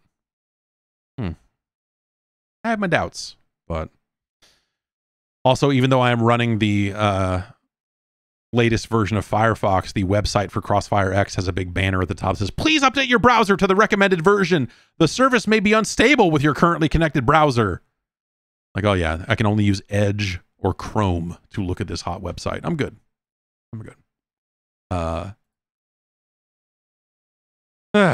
Today is going to be the day. I don't know if it's happened already or not, but hang on, I need to make this big so I can read it. This PDF. Microsoft did a real, like, number on announcing this, but there's been an update to the Xbox 360 marketplace, and as of today, some of these games can be unlisted. I have not gone and checked to see if every one of these games has been unlisted. Similar, you know, in the unlisting process, if you own these games already, you will still be able to download them and whatever else. If you have a physical copy, it'll still work, whatever. But these are games that are going to go off sale, and it's a weird list. Some of them you look at and go like, well, maybe some developer agreements expired. Maybe there's some that have licensed content. I don't know. Anyway, here is the list of it says, and it's weird. They put out PDFs per region. And so it was like, not only did you find the support page, then you got to scroll down to your region and open up this PDF to get this list of games. Here is the list. Aegis Wing, which was that the student developed shooter? Like the shoot 'em up, the scrolling shooter that I remember being like okay as a thing. It was free. It was like a student game. And you're like, oh, this is actually pretty good for what it is. That's going. Assassin's Creed Brotherhood, Assassin's Creed 3, Assassin's Creed 4, Assassin's Creed Liberation HD. Those strike me as weird, because it's not like Ubisoft is gonna. Are they gonna stop selling those games on their storefront? Like, I don't know why those games would go away. I don't understand. I can't think of a good reason why those games would go offline. Yeah, maybe they're gonna reissue them in some dumb capacity. I don't know. Blood of the Werewolf. You got me, man. I'm gonna go type that in. Blood of the Werewolf. It's on Steam. May 9th, 2014. Become Selena, loving mother, devoted wife, and powerful werewolf. Take revenge on the monsters that have slain your husband and stolen your child in this love letter to classic platformers. That doesn't look so good. That's a situation where maybe the publisher doesn't exist anymore, right? Or Ziggurat still exists, but maybe the developer, maybe it's one of those, like, hey, there's no one left to pay for this, so we can't sell it, or I don't know. Blue Dragon. Oh. Remember the Xbox 360's Japanese RPG dreams back at launch? They had such ambition. And all we really got is a Blue Dragon. Breakdown. What? Come on. Call of Duty Advanced Warfare and Call of Duty Ghosts. Yeah, Lost Odyssey. Yeah. No, Lost Odyssey is not. Yeah, Lost Odyssey is on the list. We'll get to that. We're working in order here. Yeah, so Call of Duty Advanced Warfare and Call of Duty Ghosts. I was just complaining about Advanced Warfare on Twitter not that long ago because I bought it and... Oh, this is the Xbox 360 versions, right? Yes, yes. Right, those were Xbox One games. So the last gen versions of those will go off. Right. So yeah, I bought Advanced Warfare when they had it on sale over the holidays, and there were like 0 people playing it on Xbox, which was unfortunate because I had just spent money on it to try to play it on Xbox and could not. Castle Crashers, Cloning Clyde. I remember Cloning Clyde being a pretty good early XBLA game. Counter-Strike Go, which, yeah, all right. That game is not, I'm sure, not seeing the same updates that the PC version has seen, right? Dark Souls, Darksiders 2, Daytona USA, Defense Grid, Eats Chowdown. I remember Eats being okay. Far Cry 2, Final Fight Double Impact. So like what, does Capcom not want to make royalty payments to the developer that did the port work? Like how, because it's not, I don't think, I'm guessing here. Maybe there's something in there, but like Final Fight Double Impact, those are Capcom's games. They still own all the rights to Capcom's games. And, oh, it had the episode of that Street Fighter cartoon in it. There you go. That has to be it. That has to be it. That's a yes. Kel Prime. Yes, Kel Prime points out that yes. So that's probably a licensing thing then. Iron Brigade, which you may remember as Trenched, which you may remember as the greatest game Double Fine has ever produced. Trenched. Hello. I love the Trenched. On the scale of games developed by Brad Muir, it's no Alter Echo, but it did have double salutes.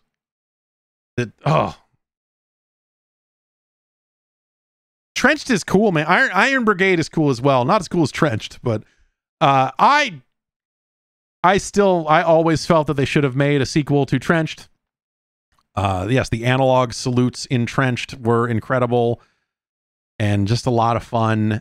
And those guys were a lot of fun to talk to while they were making it. They just seemed like, everyone just seemed like they were having a great time making Trenched. And the game was fun, as far as your kind of wave-based survival kind of thing. And so I wonder what is in that game, if there's some music or is it just a situation where like, okay, if people still own this, that's fine. We don't need to sell new copies of it because people are going to buy it and think they can play online, and then there's no one else playing it and it's a bad experience or whatever. That was a cool game. Jeremy McGrath's Off-Road, Jet Set Radio.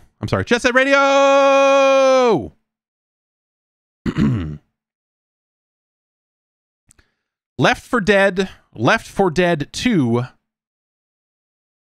Basically, every Valve game is on here, so I assume at some point maybe Valve didn't renew an agreement, or they're like, yeah, we're fine not selling those anymore. We're not going to support them. We're not going to update Counter-Strike Go on the Xbox. We're fine. We're done.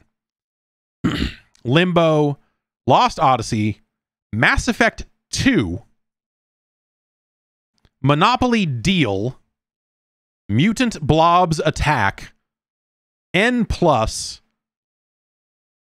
Outpost Koloki X. So like all these weird old XBLA games going away potentially today. You may, if you care about owning Xbox 360 digital Xbox 360 versions of these games, you should act fast. They may already be gone. I don't actually know. N+, great game. Yeah, or maybe, yes, exactly. Is Microsoft updating or deprecating some ancient API? Azcal asks, and all these games were not updated to cope, or is there some kind of remote exploit in these games because they all used some, because many of them use some API? Like, is there some shadow version that we have not come up with, or whatever? Yeah, Outpost Koloki X, I remember being kind of cool. Peggle 2, which all right. What? All right. Again, it's weirdly mysterious. Phantom Breaker Battlegrounds, Prince of Persia, Ruse. That's Tom Clancy's RUSE, right? Is that what that game is? That's the Ubisoft game. Yeah, real-time strategy game.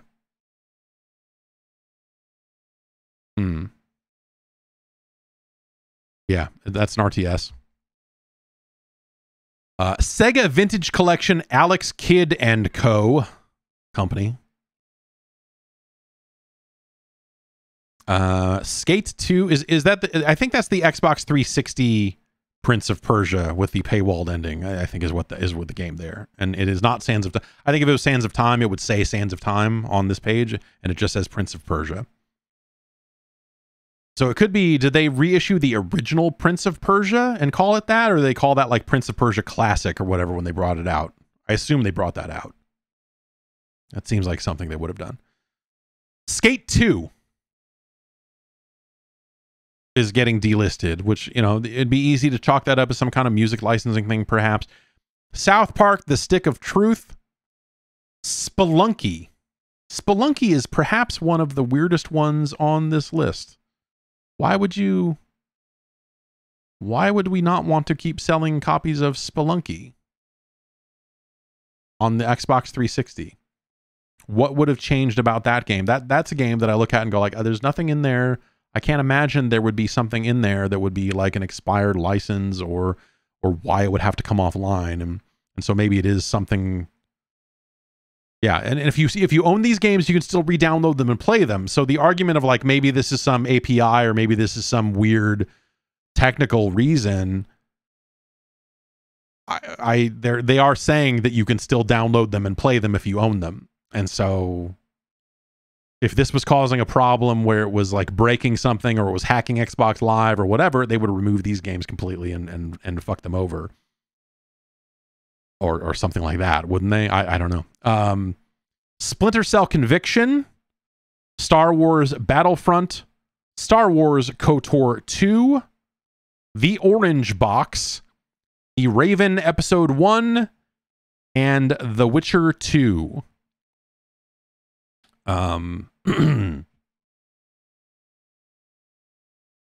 Yeah, so yeah, is there an API deprecation here? So they are like, I wonder.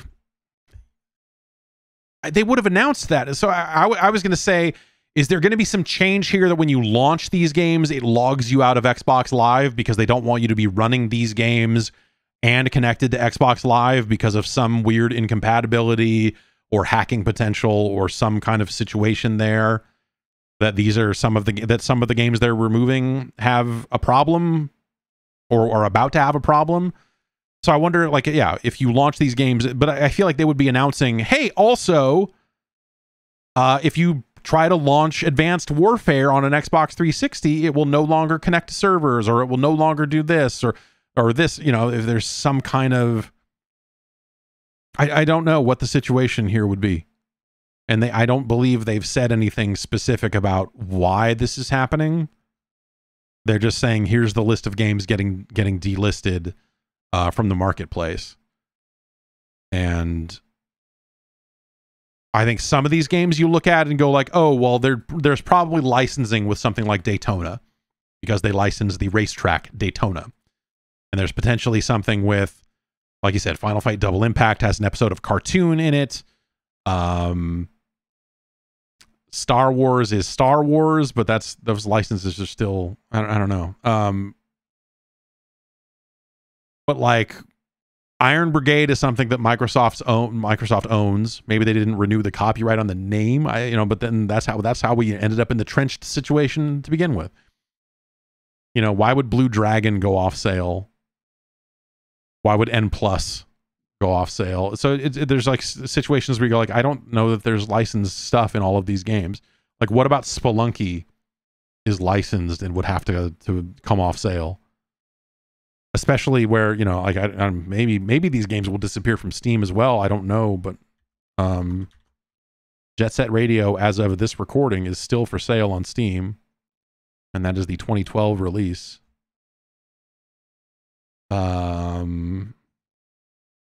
I don't know. It's weird. In short, it's weird. Speaking of Iron Brigade, I'm always speaking about Iron Brigade. Never let me stop. Tim Schafer, the writer of Trenched / Iron Brigade, is being inducted into the AIAS Hall of Fame at this year's DICE Awards. Congratulations to Tim Schafer. I'm reading this Eurogamer story that has a couple of quotes in it. Greg Rice has to say, Tim has been a beacon of creativity and innovation in the games industry for decades. He truly is a legend. Since the early days of LucasArts, Greg Rice used to work for... Hey, Greg Rice has nice things to say about Tim Schafer. Megan Scavio has nice things to say about... Hey, you know what? A lot of people have nice things to say about Tim Schafer. He's a good guy. He's a good guy, that guy. I don't know if you know him. I don't know if you've ever seen him talk. He just seems like he's that dude. And he's from Sonoma County, so you know he's okay. So anyway, he is getting inducted into the DICE Hall of Fame. He has had, we talk about Trenched a lot, but what is his name is, for me it's Day of the Tentacle. That is probably the early Tim Schafer game that I go, yeah, fucking Day of the Tentacle is one of the greatest games ever fucking made. For other people, it's Full Throttle. For some people, it's the Monkey Island games, Grim Fandango, and what have you. But for me, it is 1000% Day of the Tentacle, Maniac Mansion 2. That stands out for me. And Double Fine, it's funny, the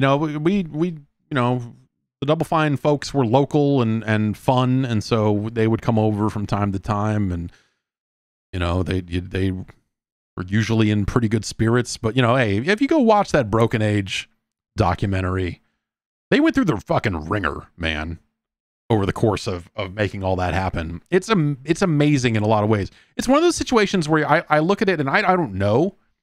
I don't talk to too many folks that are at Double Fine these days. But I have to imagine it's one of those situations where like the sale to Microsoft is probably a really good thing for everyone, because it just kind of takes some of that stuff.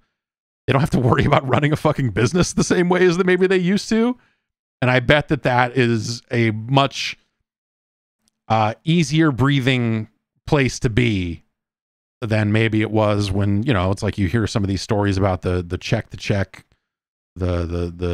some of the financial situations that studio ended up in over the years, and it's a crazy story. So, you know, I remember hearing for years that they potentially thought about selling, and that, you know, and they finally landed something and Microsoft picked them up, and it was like, oh yeah, awesome. Like that'll probably, like, at the time it was like, that'll probably work out pretty well because they won't have to think about it, and Microsoft is in a position where they probably don't want to fuck up developers too bad because they need more developers.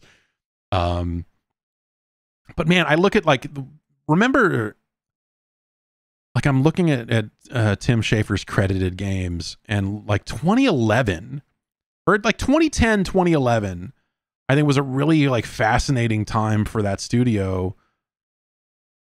Because like 2010 you had Costume Quest, and then 2011 was Stacking, Sesame Street Once Upon a Monster, which was a crazy thing. And then, you know, and then Trenched came out, of course. Just, yeah, I remember that just being like, you know, they had the whole Amnesia Fortnite stuff happening. They were into Fortnite pretty early, you know, those guys. And yeah, I don't know. They the Double Fine Happy Action Theater was 2012, and Iron Brigade. Yeah, I guess some version of Iron Brigade came out 2012. But like that run of time there, 2010 to 2012, like kind of the post Brutal Legend spot for them. I think that they came up with a lot of really like cool, creative, smaller projects that were really fucking neat. And yeah, I wonder, you know, now, you know, obviously Psychonauts 2 is out, and, you know, I wonder if they'll have more kind of small games on their plate, or if now that they're, you know, a owned studio, if it's more like, hey, okay, now we're just going to come up with our next project, and we're going to be working on that, or if they're already working on, you know, whatever is after Psychonauts 2 or whatever. I wonder. Because like they were doing publishing for a while, like they published everything. They published Kids, the movie. No, not the movie Kids. The game, the Kids, the movie, the game. No? All right. Different Kids. Anyway, he joins the Hall of Fame. The last entrant in 2022 was Ed Boon of NetherRealm Studios. And this is just a murderer's row of people in this Hall of Fame. It is not a long list, but the folks in the DICE Hall of Fame, I mean, I'll just go all the way back to, you know, their page starts at 1998. Miyamoto, Sid Meier, Sakaguchi, John Carmack, Will Wright, Yu Suzuki, Peter Molyneux, Trip Hawkins, Richard Garriott, Danny Bunton, Mike Morhaime, Bruce Shelley, Mark Cerny, the BioWare doctors, Tim Sweeney, Gabe Newell, Sam Hauser, Dan Hauser, and the Benz himself, Leslie Benzies, all went in 2014. Kojima, Todd Howard, Bonnie Ross, Connie Booth, and Ed Boon, and now Tim Schafer. Pretty fucking incredible company to be alongside, honestly. When it comes to like big names of video games. So congratulations to Tim Schafer. He got a lifetime achievement from GDC. Like he's definitely been racking up this style of award for a little bit here. He has a BAFTA fellowship according to Eurogamer. I think that means is he a knight? Do we have to call him Sir Tim now? Is he Sir Tim Schafer now? If he's a fellow of BAFTA, I think that's what that means. It's like him and Paul McCartney, pretty much the same guy. And yeah, that's it for news. Yes. Where is Dave Lang? Why is he not on this list? Can we get... Look, he's got my vote. WCW Backstage Assault. Space Jam for the Saturn. and whatever else there was after that. You know.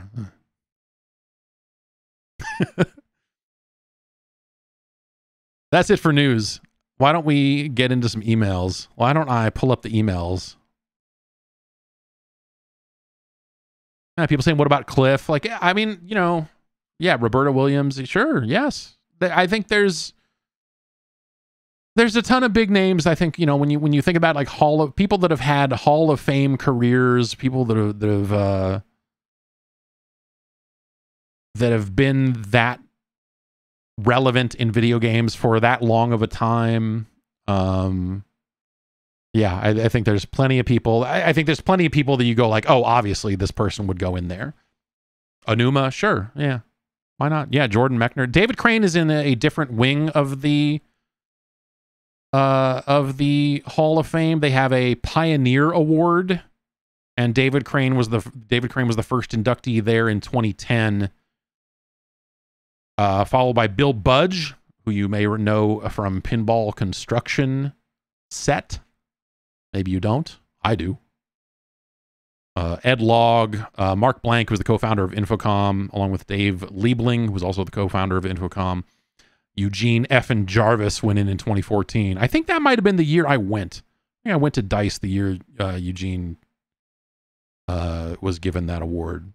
I don't remember, but I don't remember a lot about that trip to Las Vegas, honestly. Ate a lot of Fat Burger. That's all I remember. Al Alcorn and Ralph Baer are all in the Pioneer wing.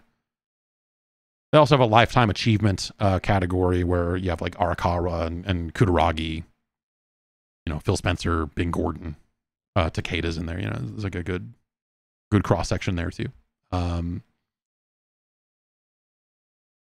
But yeah, I think that there's obviously like there's a big long list of people, I think, from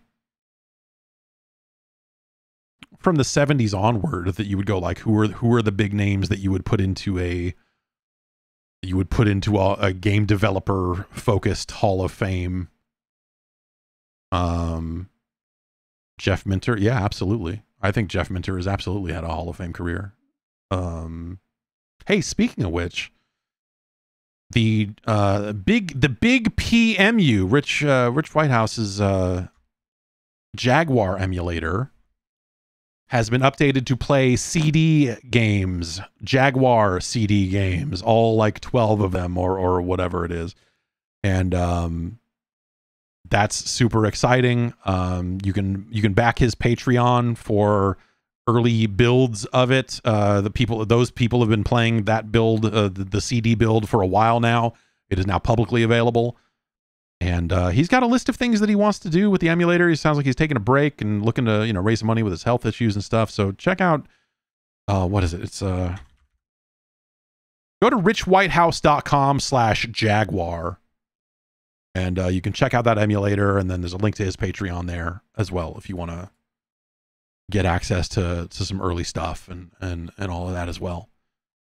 It's been awesome. I haven't had time to mess with any of the CD games yet, but I loaded up Blue Lightning for about 5 seconds and went like, oof, yikes, and then turned it off. Which is, I think that is the appropriate Jag CD experience as far as I can tell, but I want to play all those games because I've never played any of them. I think retro achievement support is on his list of things to include. So that's potentially very exciting as well.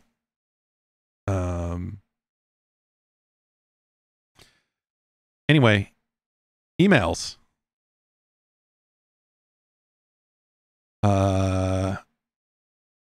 I'm going to click on a few things here and there, and I'm going to pull up this podcast email. podcast@guard.bike is the email address. If you want to send in an email to this podcast, you can do so. Again, that's podcast@guard.bike. Oh, let's see. We got a pile of stuff here. Doug writes in and says, with the general view of Microsoft recently being they can't release games, what does the shadow drop release of Hi-Fi Rush add to that conversation? It seems to be largely well received and from a decent sized studio, but personally I think the way it was released means it's just not in the position to shift the views of people who already have their negative narrative of the current Xbox generation. Side note, I think it's pretty interesting that this game is dropping before the last Tango game actually hits Xbox. If the game was launching in a worse state, I would have said that was intentional, but I guess they just had a good thing going with this dev team. Well, look, first of all, it's a Bethesda release. Bethesda is publishing it, which obviously that's owned by Microsoft, but it is kind of at least a slightly separate organization at the moment. But I don't think, I don't know, like, I think that this is cool and it comes out of left field and it's exciting and it's a thing that helps people get excited about Game Pass all over again. It's a big, well-received game from a studio you've heard of. And it's, as far as I'm concerned, it is the best game Tango Gameworks has released by a fair margin. But I know some people do actually like The Evil Within. I don't know. I do not. But yeah, in terms of like the Microsoft, when people say, oh, Microsoft can't release games, whatever, they are talking about the core key franchises that people kind of directly associate with the Xbox brand. And so it's not about, this isn't a conversation about new IPs or anything else. This is a conversation about like, where's the next Gears of War? Why did Forza get delayed again? What's going on with, why is Halo in such a state? Why is this happening? Where is NFL Fever 2024? Where is Blood Wake 2? You know, all these, where's Mech Assault? No, where is Mech Assault 3? God damn it.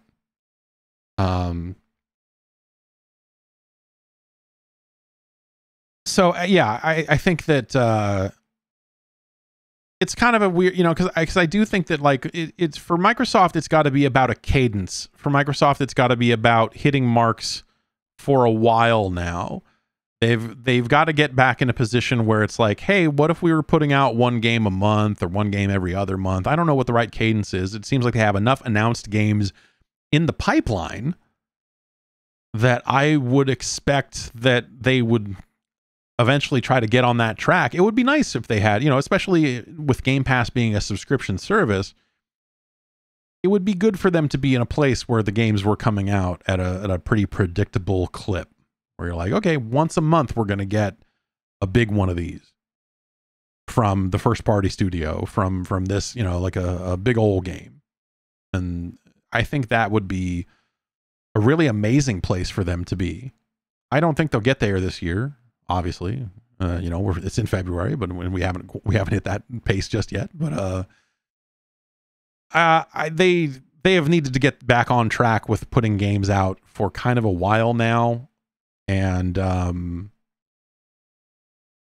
don't know, it sounded like maybe that the coalition was maybe working on some other things, and then I don't know if the plug got pulled on all of that because now they're just back on Gears. But we have reached enough time has passed, and there have not been enough other big games released, I think, that they're at a point where they need a new Gears. They need another big game. And they need it sooner rather than later. And like, what's going on with Fable is a great question. I think at this point we can assume that development of Fable has maybe not been the smoothest, because they talked about it and then have very much not.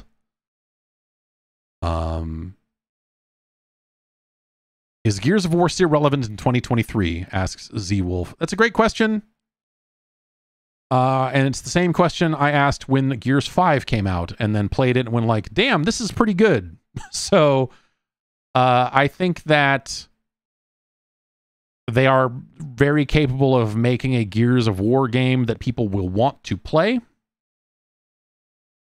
And I think that there is still a multiplayer component to that game that people do like. It's never going to be for me at this point, but the competitive multiplayer, some people like to roll around with that shotgun and But yeah, I don't know, man. Microsoft, obviously now they're going through this acquisition process with Activision, and that has to be distracting at the high levels of that organization, especially as more and more governments just start to indicate that they're going to have a problem with it. But like, I think I think they were planning for some of that to an extent. So it's like, okay, well, now we already thought of the concessions we would be willing to make. So now it's time to make those and get this deal done. I think that deal will go through. But yeah, I don't know. We talk about it all the time, and I don't know that I have anything especially new to say about it other than Microsoft should be putting out more games. I believe there is a Phil Spencer quote from pretty recently where he basically says the same thing. It's not a secret. It's obvious that they need to be putting out more software. They have a lot of studios that are out there cranking on something, and they need those studios to finish strong. And so I think that they're putting out bad games doesn't help them, right? Like if they put out garbage or if they rush games out too early, it's not going to help them. People are not going to be psyched about Game Pass in the way that they want people to be. If you're psyched about Game Pass because you're like, God damn, I'm sure glad I didn't have to pay $60 for that piece of junk, that's a bad place for them to be. Obviously, the conversation around Game Pass, they want it to be, hey, this is great. I got these games that are now going to be $70. I got them on this subscription service, and now I can play all of their strong first-party games this way. That's what they want the conversation to be. And so if the games are taking longer, if they're having trouble transitioning to the new generation of hardware and the new generation of tech that lies underneath it, if the pandemic threw a big monkey wrench in development on top of all that, I mean, I think all of these things can be true, and it's going to be different for different studios, how much those things impacted them, right? But it seems like, again, from the outside looking in, I don't necessarily know. It seems like a lot of studios that Microsoft owns hit fucking every bad break they could. They rolled fucking ones on the D20 every fucking time for a good while there and caught every bad break they could. And so this year we will start seeing some games ship, presumably. But will it be enough? I don't even know anymore. What is enough? Obviously, and then they had to, obviously they would go through layoffs. Halo is still in a weird state, and now people have even more questions about, they're having to address the future of Halo as a result of all of this stuff, because they, all the rumors going around like, oh, well, someone else is going to run the studio, but now the rumors are, hey, they're going to ditch the Slipspace engine and go with Unreal, which there are pros and cons there, but I don't know. Someone wrote in a long time ago that seemed like they would know. It seemed like they would be in a position to know, and the thing I heard back then was that the amount of tech debt that they had layered onto that engine and all of the gotchas and weird crevices and weird problems that they would run into with the technology that they used for Halo Infinite was going to come and get them in the end. And now look at where we are. Halo Infinite, the pipeline has been bad. For new content, they've been slow to adjust when it comes to online problems and the structure of the online. Like every adjustment that you think that they, that you would love for them to be able to make quickly and be very proactive about, instead seems to take months. And then when it rolls out, it's kind of not right. It's not the way it's not 100% there, And so if the answer to that question is, look, we've got to take this tech stack and throw it the fuck away. We have got to pour this down the sink. We have got to throw it in the goddamn bammer and move to Unreal, because at least then everyone in this industry knows Unreal. It'll be easy to hire up. Like, we can fucking make it happen. Then maybe that's the smart solution at this point. Or in some ways, that's probably the smartest solution for them at this point. If that's all accurate, right? Because everything I heard was like, oh man, parts of Infinite are based all the way on super old Halo tech. There's a lot of stuff there that needs to be gutted and replaced. And boy, oh boy, we need to overhaul this thing bad. So if those rumors are true and they're going to move to Unreal, I don't think they're going to necessarily port Halo Infinite over to Unreal. Right? I mean, I think at this point they don't go like, but our 10-year plan. No, they go like, all the people that had the 10-year plan are no longer at the studio, and we are going to make a new Halo and try to get it done. And yeah, I mean, I would probably call it like a shameful situation, you know, at a certain point that it got to this stage. But again, when you look at it, and people in the chat, and people say this all the time, like, oh, they've got to take the game away from 343. Like, 343 is just a collection of people, and a lot of those people are no longer there. And there's a lot of external there's a lot of people that touch Halo, and also I think you're forgetting that like the core of Halo Infinite is quite good. That it really ended up just being like, hey, the cadence of updates really sucks. The new content drops are really bad in terms of how long it takes them to come out, or like, hey, there were some choices made along the way in terms of how people level up that like maybe they were off base. That's all fixable shit. That's minor stuff in the grand scheme. People going like, oh my god, I can't believe that I don't earn XP. Like, yeah, sure, yes, that should be better. That system is bad.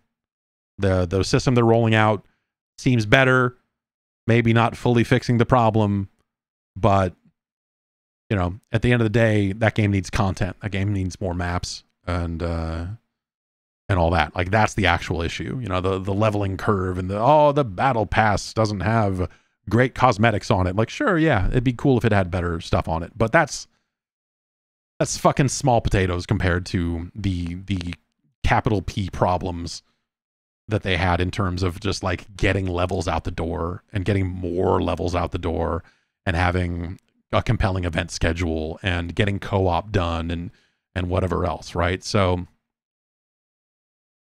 I think at this point, with the number of people that got caught in that round of layoffs, you have to kind of look at it as like, whatever they do next with Halo, it's almost a new thing. It's almost a new team. And especially if they're changing engines, you know, when they get rolling on that, they probably will staff up again. I don't think it's going to be the expectation that like the reduced number of people, they're not going to go to them and be like, all right, now you guys are making the entire Halo game yourselves. Kill it. But don't kill it. So, you know, they will probably staff up again when they enter full production on whatever it is they're going to do next. To me, it just indicates like, hey, they really tried with the Halo Infinite stuff. They ran into too many problems along the way. And if these rumors about switching to Unreal are true, it's probably the right move. They need to cut ties with that technology and figure it out. Because again, the crux of it, the core of it, the halo of it, I thought all that stuff was awesome. I thought it was a really super fun campaign. And I thought that the feel of the multiplayer, the way the weapons worked, all of that stuff, I thought was awesome. One of the best Halos they've made in that department. But it was bumpy. A lot of weird bugs. Not enough maps, not as fast as you want the updates to hit. Like, you know, like the problems were all in the post-release window, you know? When they got that game out the door, it was fucking exciting. When they did the early rollout of the multiplayer, and you're like, fuck yeah, man, this is awesome. This feels like fucking Halo. In a way that Halo 5 did not, in a way that Halo 4 did not. You know, to me, it was like, to me, Halo Infinite does more to get that series back on track than people are giving it credit for. But, you know, a lot of things got bungled along the way. And, you know, I'm not going to point fingers because ultimately I don't know. But if these stories about the tech are going around, and again, I heard way back when that like there was a ton of tech problems happening during Halo Infinite's development. And even, you know, I think the structure of that game probably changed dramatically. When I remember first hearing about that game and some of the stuff they wanted to do with it, it was around the idea of, you know, when you saw the, you know, Master Chief in the sand and the, you know, like all that stuff, it was very much around like, hey, we very much want to make this big open world game. And I wonder if it was significantly larger at some point and they kind of scoped it down to make it shippable. My daughter is waving at me through the window.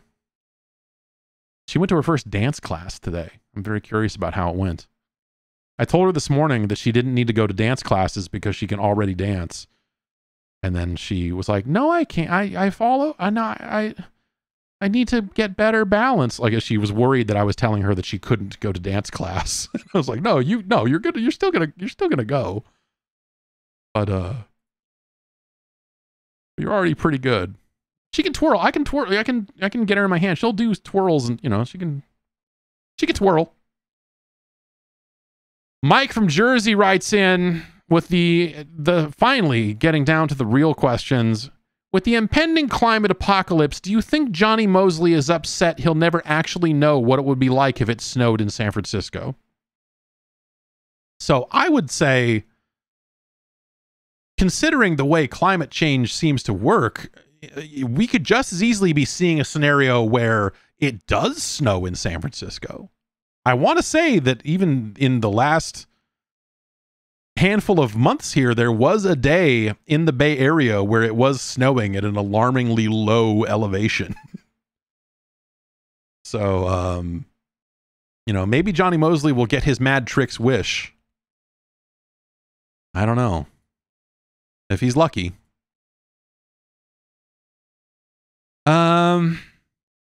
Danny from Colchester, UK, says, hope you don't mind. I'm sure you get a lot of asked for like recommendations on setups all the time. I've been running my PC through my TV. However, I'm thinking about getting the full desk and monitor set up. You said a 1440p monitor is pretty good, but I keep getting lost in hertz rates. I've been looking at a 27-inch 1440p monitor with 144 hertz. Is that roughly what I should be aiming for hertz-wise? Sorry if this is a dumb question. I just never had to deal with monitor stuff, and I don't want to screw it up. I have a 2060, and will probably look at upgrading in a couple of years' time. 144 is great. I think the thing you want to get is, okay, so you have an NVIDIA card. I think you would want to try to get a monitor that is G-Sync capable, because in addition to the higher refresh rate that you could get for at 144 hertz, you may want to also look at having variable refresh rate support to avoid tearing, and it helps that frame rate, because that frame rate is going to fluctuate on a 2060. Like, are you going to hit 144 hertz at 1440p all the time? Like, that might be a bit of a struggle. And so I would say G-Sync is going to help with that a little bit. And if you're going to upgrade, like, keep in mind, if you do go get a G-Sync monitor, that upgrade, you are going to be locked into NVIDIA cards at that point, because NVIDIA cards do G-Sync and AMD cards do FreeSync. Some monitors do both. If you want to have the maximum options at your disposal, that is a possibility. More and more monitors are doing both all the time. But the hertz rate, in case you're, the thing you get lost in the hertz rate is, so that's the refresh rate. That's the maximum frame rate of your monitor, basically. You can have a game running at 300 frames per second, but if the monitor can't display it, then the monitor can't display it.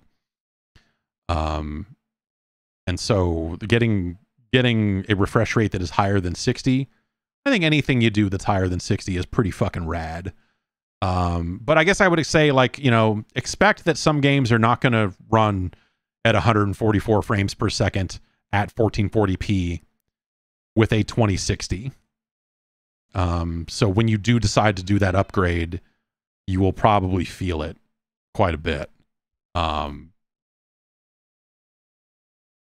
obviously you can always run games at a lower resolution if you so choose. And, you'll have, I believe with a 20 series card, you will have some options. It all is going to depend on what games you're going to play too. People in the chat are saying, you're barely going to get 60 frames per second at 1440p.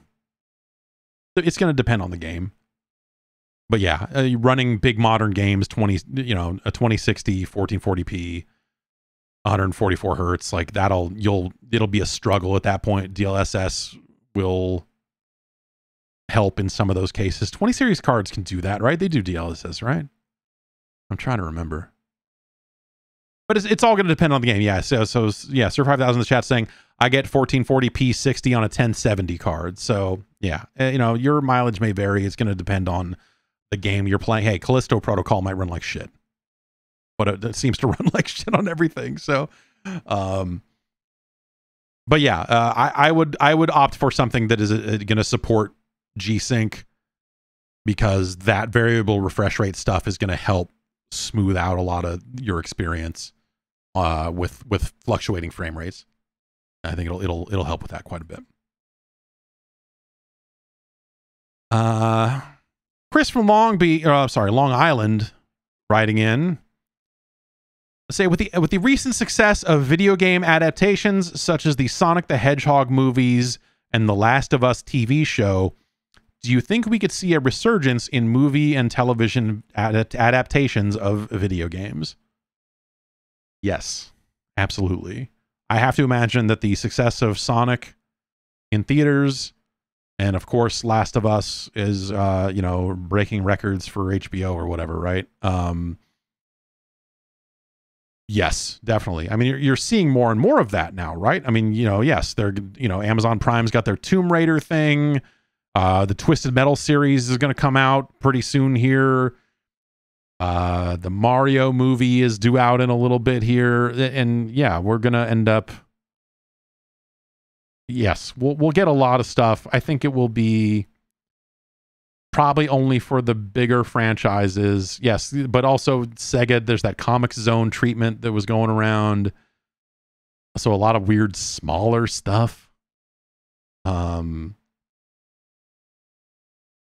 Yes, I think more of those will make it to screen, I guess is the point. Because there's always been this like slow rolling process of like, you hear about a game getting licensed for a movie, or you see like, oh, they're going to make an Asteroids movie.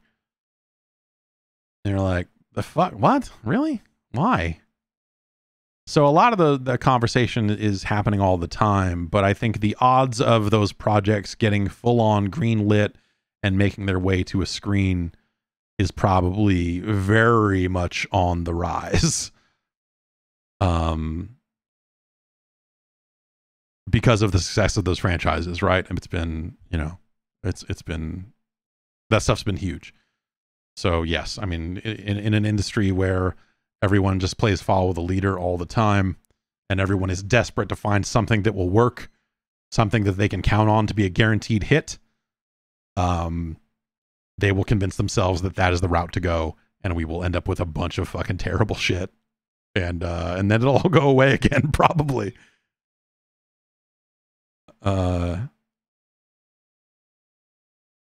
Let's see. An anonymous emailer writes in and says, this might seem like a naive question, but in your experience, what is the motivation behind industry sources that end up leaking information to journalists or the public in general? Do they just not take confidentiality that seriously? Are they flippant about it because the reveal is just a few days away anyway? Have they been slighted by their employer? I've worked on AAA projects myself and have been privy to at the time confidential material, but besides just the looming NDA, I've never been able to wrap my mind around why people feel emboldened to share those secrets, especially if it takes the wind out of an announcement your team has been hard at work on. Yet it seems like all video games related information hits the streets in some way ahead of official release. It's a wide variety of reasons, right? The reasons why a game might leak or a canceled game might leak is, those are obviously different reasons too. But sometimes you have a disgruntled employee that wants to leak something, so you'll have like a little bit of spite there. But oftentimes it'll be someone on the team that has a friend, and they'll be like, yo, this is what I'm working on. And then that friend tells someone, and then that friend tells someone. And before too long, someone gets online and says, hey, someone showed me a phone that had this screenshot of this thing looking on it, and here's what's happening. You know, and you end up with that information making its way online, because once you get 2 or 3 people removed from the person at the studio, they don't know that person. They're not like, I don't give a fuck if that guy gets fired for telling people this, like whatever. You know, so you'll have situations like that, or situations where something gets told in confidence, and then, you know, and then it gets told in, again, you know, the game of telephone, where everyone thinks that everyone's going to keep the secret, and then someone doesn't.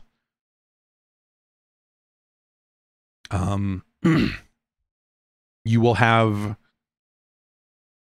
some people at a studio that are very young, and it's their first job, and they are on a message board, and they think that they're anonymous, and they go like check out, you know, for like message board clout. Some people, I think, get wrapped up in that sometimes, and so they will leak things for really dumb reasons like that, where they care more about the message board clout than the people that they work with.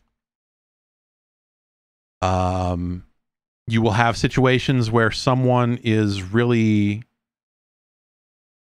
how should I put it? Well, there's like an argument taking place, right? There's an internal argument about a game and the look of a game, the style of a game, and you will have someone leak stuff in order to try to find a resolution to that argument, where they're like, oh, I can't believe I got overruled on this bullshit. This shit sucks. I'm gonna leak this shit. Fuck it. And so you'll have some situations like that.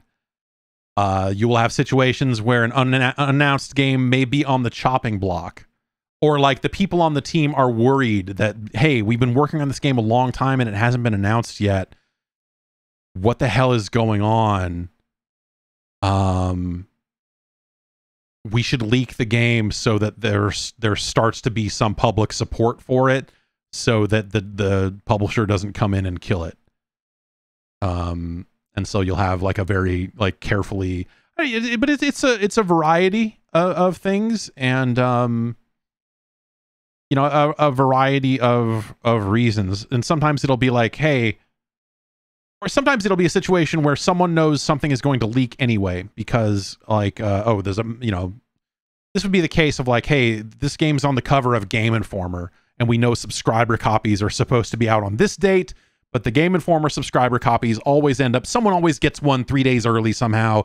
And, you know, the online publication that is waiting for some embargo that is timed to the Game Informer cover reveal ends up getting fucked, because all the like the Game Informer scans leak early. This doesn't happen as much anymore.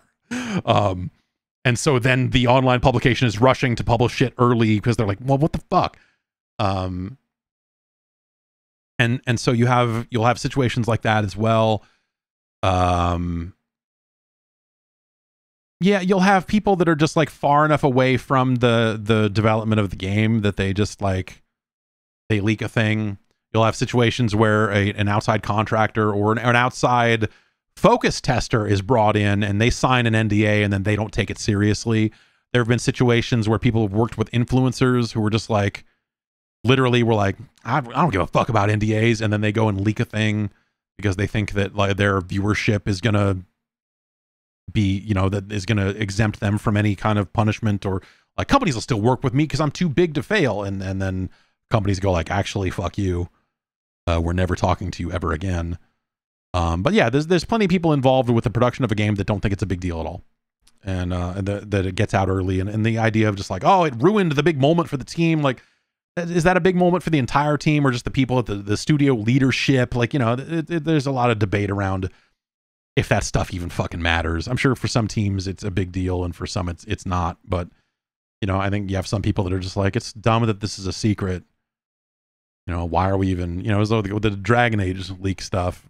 The Dragon Age leak stuff, you know, in some of those cases maybe does more harm than good, because I don't know that, well, this will hit different people differently, right? But the Dragon Age leak coming along with the detail of, hey, it's going to play like God of War did combat-wise. And you're like, that's not what, is that what folks want the next Dragon Age to be? I don't think so. But, you know, maybe there are not enough classic Dragon Age fans around for that to matter. You'll have voice actors and people that are completely removed from the game production and the weird secrecy around video games. So you'll have a lot of voice actors or just, you know, when they get Hollywood actors involved in a game, you end up with them giving interviews 6 months later. We're like, oh yeah, I don't know, I did the voice for this, and I don't know. Oh, it's not announced. Oh, well, whatever. I don't know. That it's just not that big of a deal. I think you do end up with some leaks that are controlled leaks that are designed to kind of be a little bit of free focus testing for a game that maybe is on the bubble, and they're like, we're going to go this way with it, or we're going to go this way with it. It's a wide variety of reasons, but I don't think that you can really pin it down to any one thing. A lot of games get tested externally, especially post-pandemic, and so there's a lot of, you know, footage out there of games that have a lot of watermarks all over them, and then you have to make sure that you're not, you know, exposing someone by putting that footage out there because it's got someone's email address and like Steam ID or whatever burned into the screen.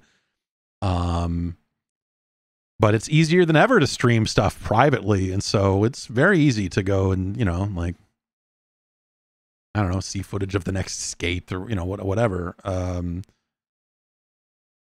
In a situation where, like, if I were to record that footage and I were to put it online, someone would get in a lot of trouble. But because I'm not going to do that, I can tell you about the footage I've seen of this sort of stuff over time. Yeah, so it's a lot of different reasons, really, at the end of the day. And I don't think any of them are very few of them, I think, come from spite or malice. There maybe is some cases where it's like, the lead producer on this project's such a dick, I'm gonna fucking leak this game so he doesn't get to get up on stage and be all, you know, maybe there's something like that. But in my experience, it's usually not vindictive like that. But yeah.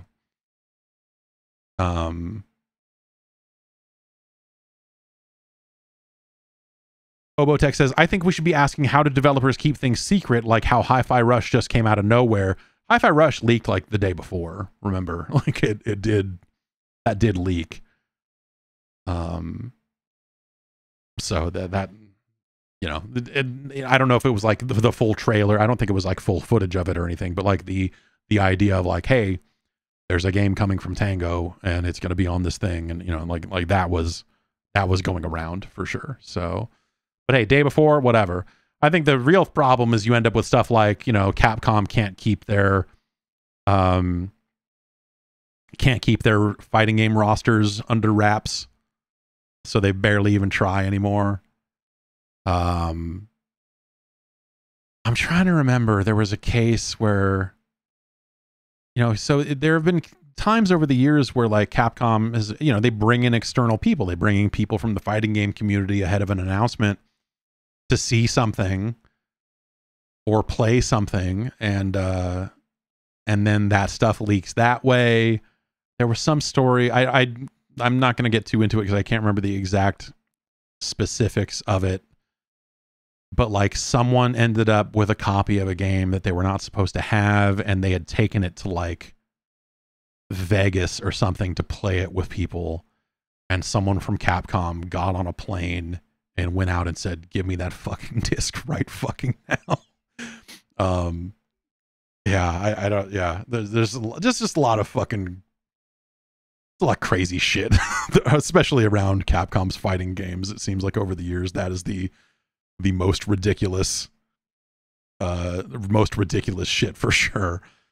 But, you know, sometimes, you know, you'll have, it's the same way that like, there's a lot of people involved in video game information getting out there, right? There's a lot of people that are very far removed from the actual development of the game, but they're like involved in like, oh, I'm putting together, I'm putting up decorations at this launch event. I'm putting up decorations at this thing, or I'm a catering person at this thing, and there are signs for this Tony Hawk thing here, and what the hell's going on, and So there's a lot of stuff like that, where you've got just like, hey, a lot of people have to know about this because we're rehearsing it in front of people for E3, and someone hid in here with a notepad and wrote down a bunch of game names, and we found them and threw them the fuck out, and there's all kinds of insane shit like that. But yeah, the leaks to journalists, sometimes it's just like people are friends, and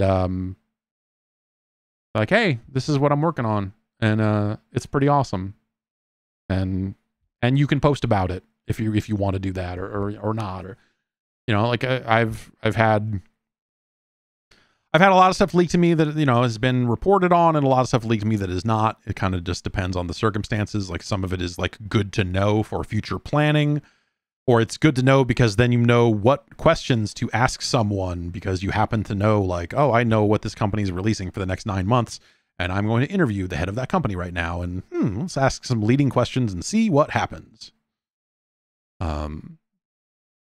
Those situations happen from time to time. That's not a common thing, but I have been in that situation. Ben in Boston writes in and says, we're probably due for a new Mario game before too long. Would you rather have a direct sequel to Odyssey or a back to the drawing board revamp again? As follow-up, what are the odds we get an open world game in the vein of Bowser's Fury? I don't think I necessarily need a game to be called Odyssey 2. I think Odyssey was a cool game, and I think if they made another game like that, then that's fine. But I think if you took some of the concepts of Bowser's Fury and expanded it out into a full-fledged game, I think that could be really cool. I think the danger there is that you accidentally make Sonic Frontiers, but with Mario. But I think the idea of an open Mario game where you're kind of like stumbling into like, oh, look at that.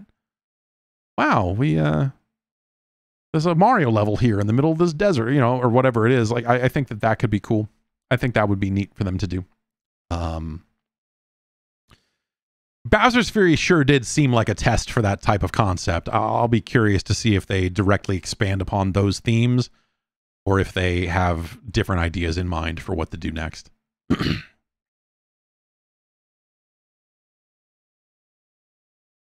Let's see. Brian from Denver writes in and says, I was hoping you could give us your perspective on the idea that being the first to break a story in video game journalism, and journalism as a whole, in 2023. I listen to and watch a fair amount of sports news and reporting, and it seems like breaking a story is just a way for journalists to high-five each other while the rest of us consume our news and media on such a 24/7 cycle that we don't care who broke a story. We can get the story almost immediately anyway.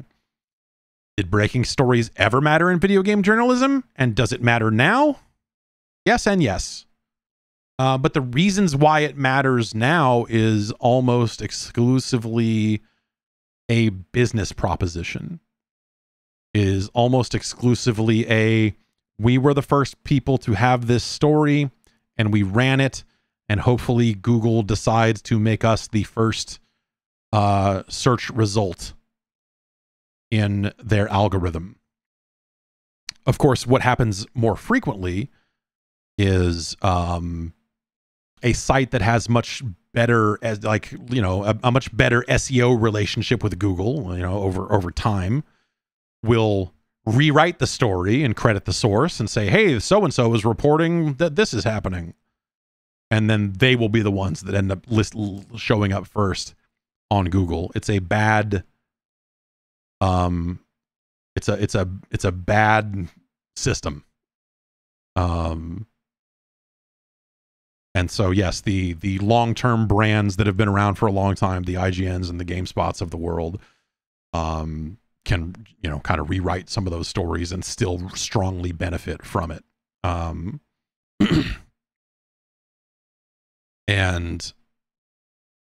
But if you become known for having that stuff on a frequent basis, if you are known for breaking news, if you're known for having good, accurate, responsible reporting on, new information, whether that's new reporting on existing games or the juicy stuff is the leaks, right? Then that's going to eventually tip in your favor, because you're going to, if you become known for that, you will have people visiting you directly, and that will help you build a thing.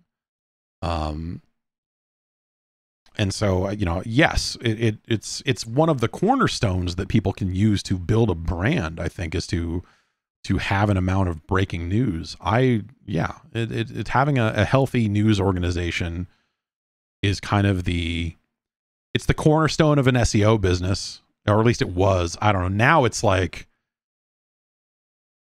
you go to the homepages for some of these websites, and it's not the like, hey, we've got all the latest news and we've got the latest breaking news. Now it's like, yeah, we've got some news, but also we've got the hottest deals. And here's 9 different headlines about how to get the unlockable stuff in Genshin Impact, and how to do, the whatever hot SEO games have guides associated with them. And so all of that stuff clutters up the homepage as well. And so it's not, a solid news organization is not the number one way to build that SEO story for your brand the way it used to. And so it ends up being a much larger thing of like, okay, well, we've got to report on these deals and these guides and all of this, and like all of that shit too. And so, and then you're like, okay, well, what does really well on social? We're going to post an image with this headline, and and here's this, and it's even more garbage. And so it's the AI is not going to destroy the internet. It already happened. People keep saying, just say IGN. I did, but also, like, they're not the ones that are doing this the most. Like, IGN is not great at doing this stuff, but you can go check out the fucking GameSpot homepage and see a fair amount of fucking horse shit on it. At least it was the last time I looked at it. It's been a while. You can see a fuck ton of, like, that was something that, Fanbyte was very big on guides and stuff, and they were struggling between having like really awesome news output, but also really strong guides, and that being the cornerstone. This is not something that is limited to the biggest brands. This is something that was like endemic to the entire space. Like, you need to understand that is the game. And people aren't playing it because they're trying to be dishonest. They're trying to play it because they're trying to stay afloat, generally speaking. And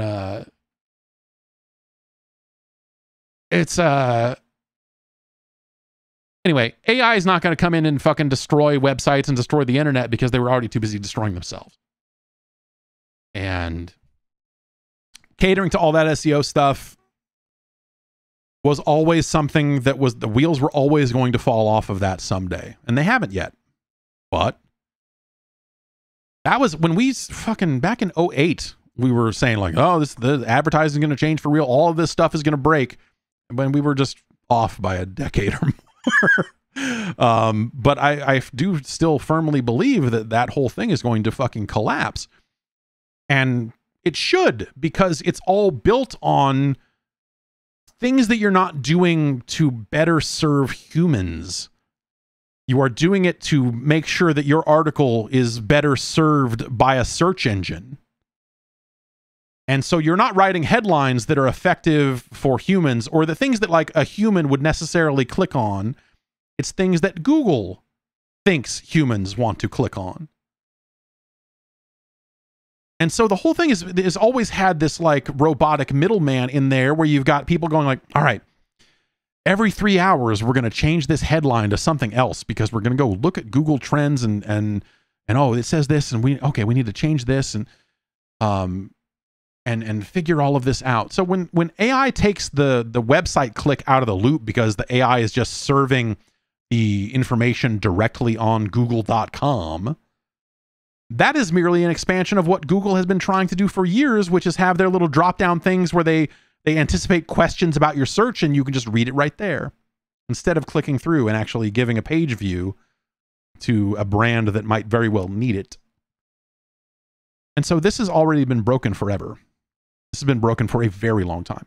AI will break it more, but it has to be broken for anything to really change. Unfortunately, I think that like this is going to break it in ways that you can't come back from. We're not breaking it for the right reasons to get back to like humans reading websites or whatever. Like that ship has fucking sailed. But the way things are now, I think, is in need of an upheaval like that. And because it's been broken for a very long time, and a lot of it will lead to a lot of bad stuff. You know, people will lose jobs. People, you know, it'll be fucking bad. But this has been a house of cards for a very long time. It was easy to see for a very long time. The way the ad market was going, the way that Google was using SEO, you know, the way that publications responded to the way Google did SEO, and all of the business around that. It's gross. I don't think it's like nefarious. I don't think it's necessarily like dirty. It's not like, oh, it's clickbait, or, you know, it's like people are trying to write stories with the idea that humans would want to read them. Even the things you call clickbait, like think about it's clickbait. Oh, so wait a minute. You're telling me that humans would want to click on it and read it? Like if we're talking about deceptive headlines, then that's a separate thing. But if we're talking about writing stories that people might actually want to know about, that's the fucking business. I think clickbait, that's the fucking job. Like, whoops, I wrote about something that people might want to see. Whoops, I guess I'm an asshole. You know, it's the deceptive headlines. It's the headlines written to stand out in Google algorithms. It's like, that's the sort of stuff that you look at and go like, this is fucked. And it's been, that stuff's just been fucked for a very long time. And I think that is going to blow up. I think AI is going to make that, the changes Google will make as a result of rolling in AI and trying to put even more information on the search results page instead of enticing people to go click on a website for a change, is going to destroy, it has the potential, maybe it won't, but it has the potential to destroy the internet as we know it, in terms of commercial publications and all of this sort of stuff. I might say that like a lot of the publications that are relying on that stuff the most are publications that will need to change. And they have needed to change for a long time, but it's hard to change when it's still bringing in money. And so you don't cut off your cash cow until the cash cow cuts off you. And some of them will sink, some will swim. You know, they'll find out what's the new way for us to make money now that this has changed. I don't know. Maybe they'll figure it out. Maybe they won't. But we've needed change for a good long time. This will bring it, but again, I don't think it brings it for the right reasons, and I don't think we come out the other end. Maybe in a grassroots way, we come out of it the other end with people looking at websites. But in a mainstream way, no, it doesn't lead to, like, fuck, man. There was a pretty routine time there where I would write a review and I would put it on the homepage of GameSpot. And if it was for a game that was at all anticipated, it would get 1 million views easily in that day. A review, which that's not, like news was usually the big thing that would be, because that would be the controversial thing. Like, oh my God, what happened? Like that would be the thing that would normally lead to page views. But like for a good long time, reviews did very, very, very well. And in that day, 1 million views was like pretty fucking significant for a text article, for a 2-page text article, whatever it was. And it ain't like that anymore that I know of.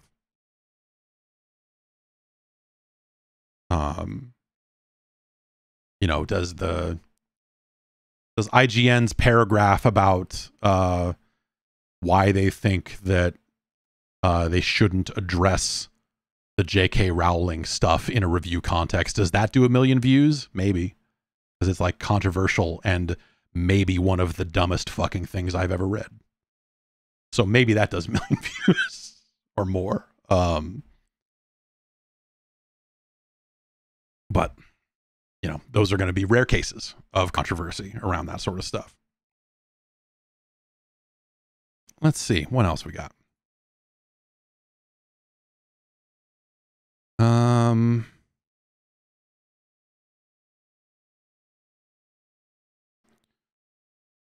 Jorge from San Diego writes in and says, I recently took my first step into PC gaming. I am 42. My family didn't have much money, but we always had at least one console in the house thanks to my older brother. Now that I'm old and I can pour money into my favorite thing to do, I bought a budget gaming laptop. It is perfect for my needs and I'm very pleased with it. My question is, what game do you recommend I start to learn playing on mouse and keyboard? I tried playing Hard Space Shipbreaker with mouse and keyboard and was overwhelmed. It can be any game, old or new. Thanks. Yeah, man, I'm tempted to say Quake 1 because that is how I learned it. Descent, man, I don't know.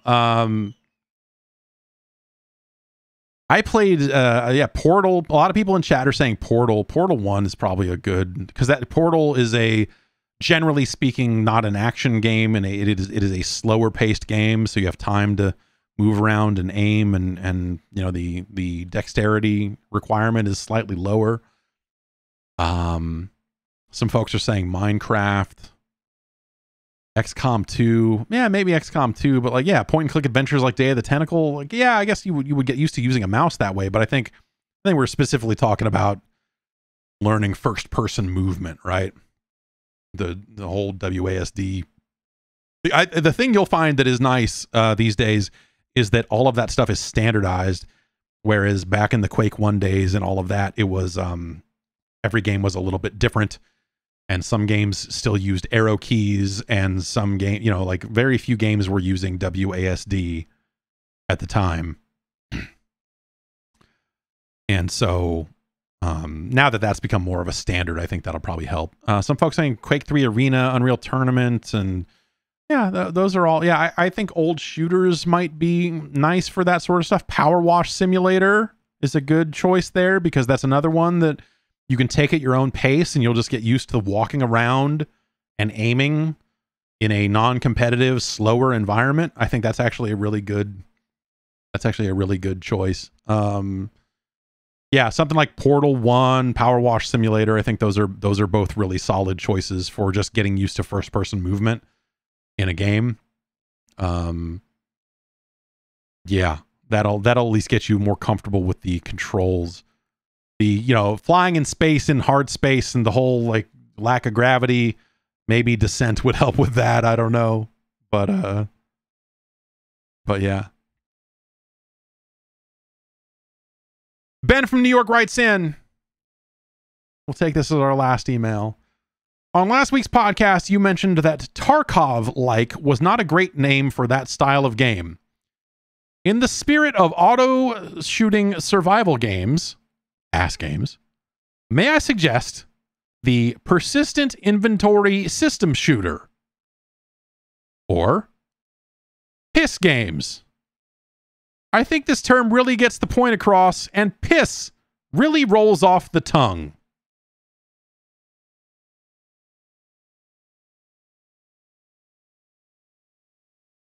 All right, well, there you have it. That's settled.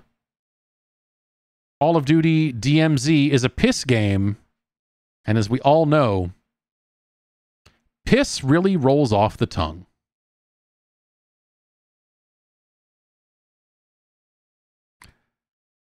Well, that's our last email for the week. I can't think of a better way to end the show than that.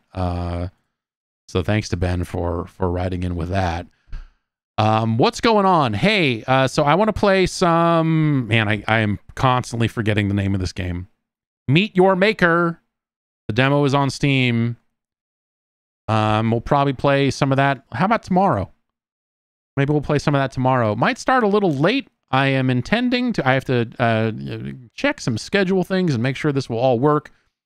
But the desire tomorrow is to... run that stream and then talk over the Nintendo Direct, which they announced this morning, and that will be happening at what is it? That's 2:00 p.m. Pacific time because they hate me. Because Nintendo hates me and hates my family. They want to make it happen at 2 p.m. But I think I can swing that. I think I can move some things around. So that is the plan, is to stream tomorrow and then talk over Nintendo's 40-minute Nintendo Direct stream, where they will discuss roughly 40 minutes of information mostly focused on hashtag Nintendo Switch games launching in the first half of 2023. I think people are expecting Advance Wars to finally get a new date there, considering that eShop page just updated a little bit. Maybe that's a sign that they're getting ready to say more.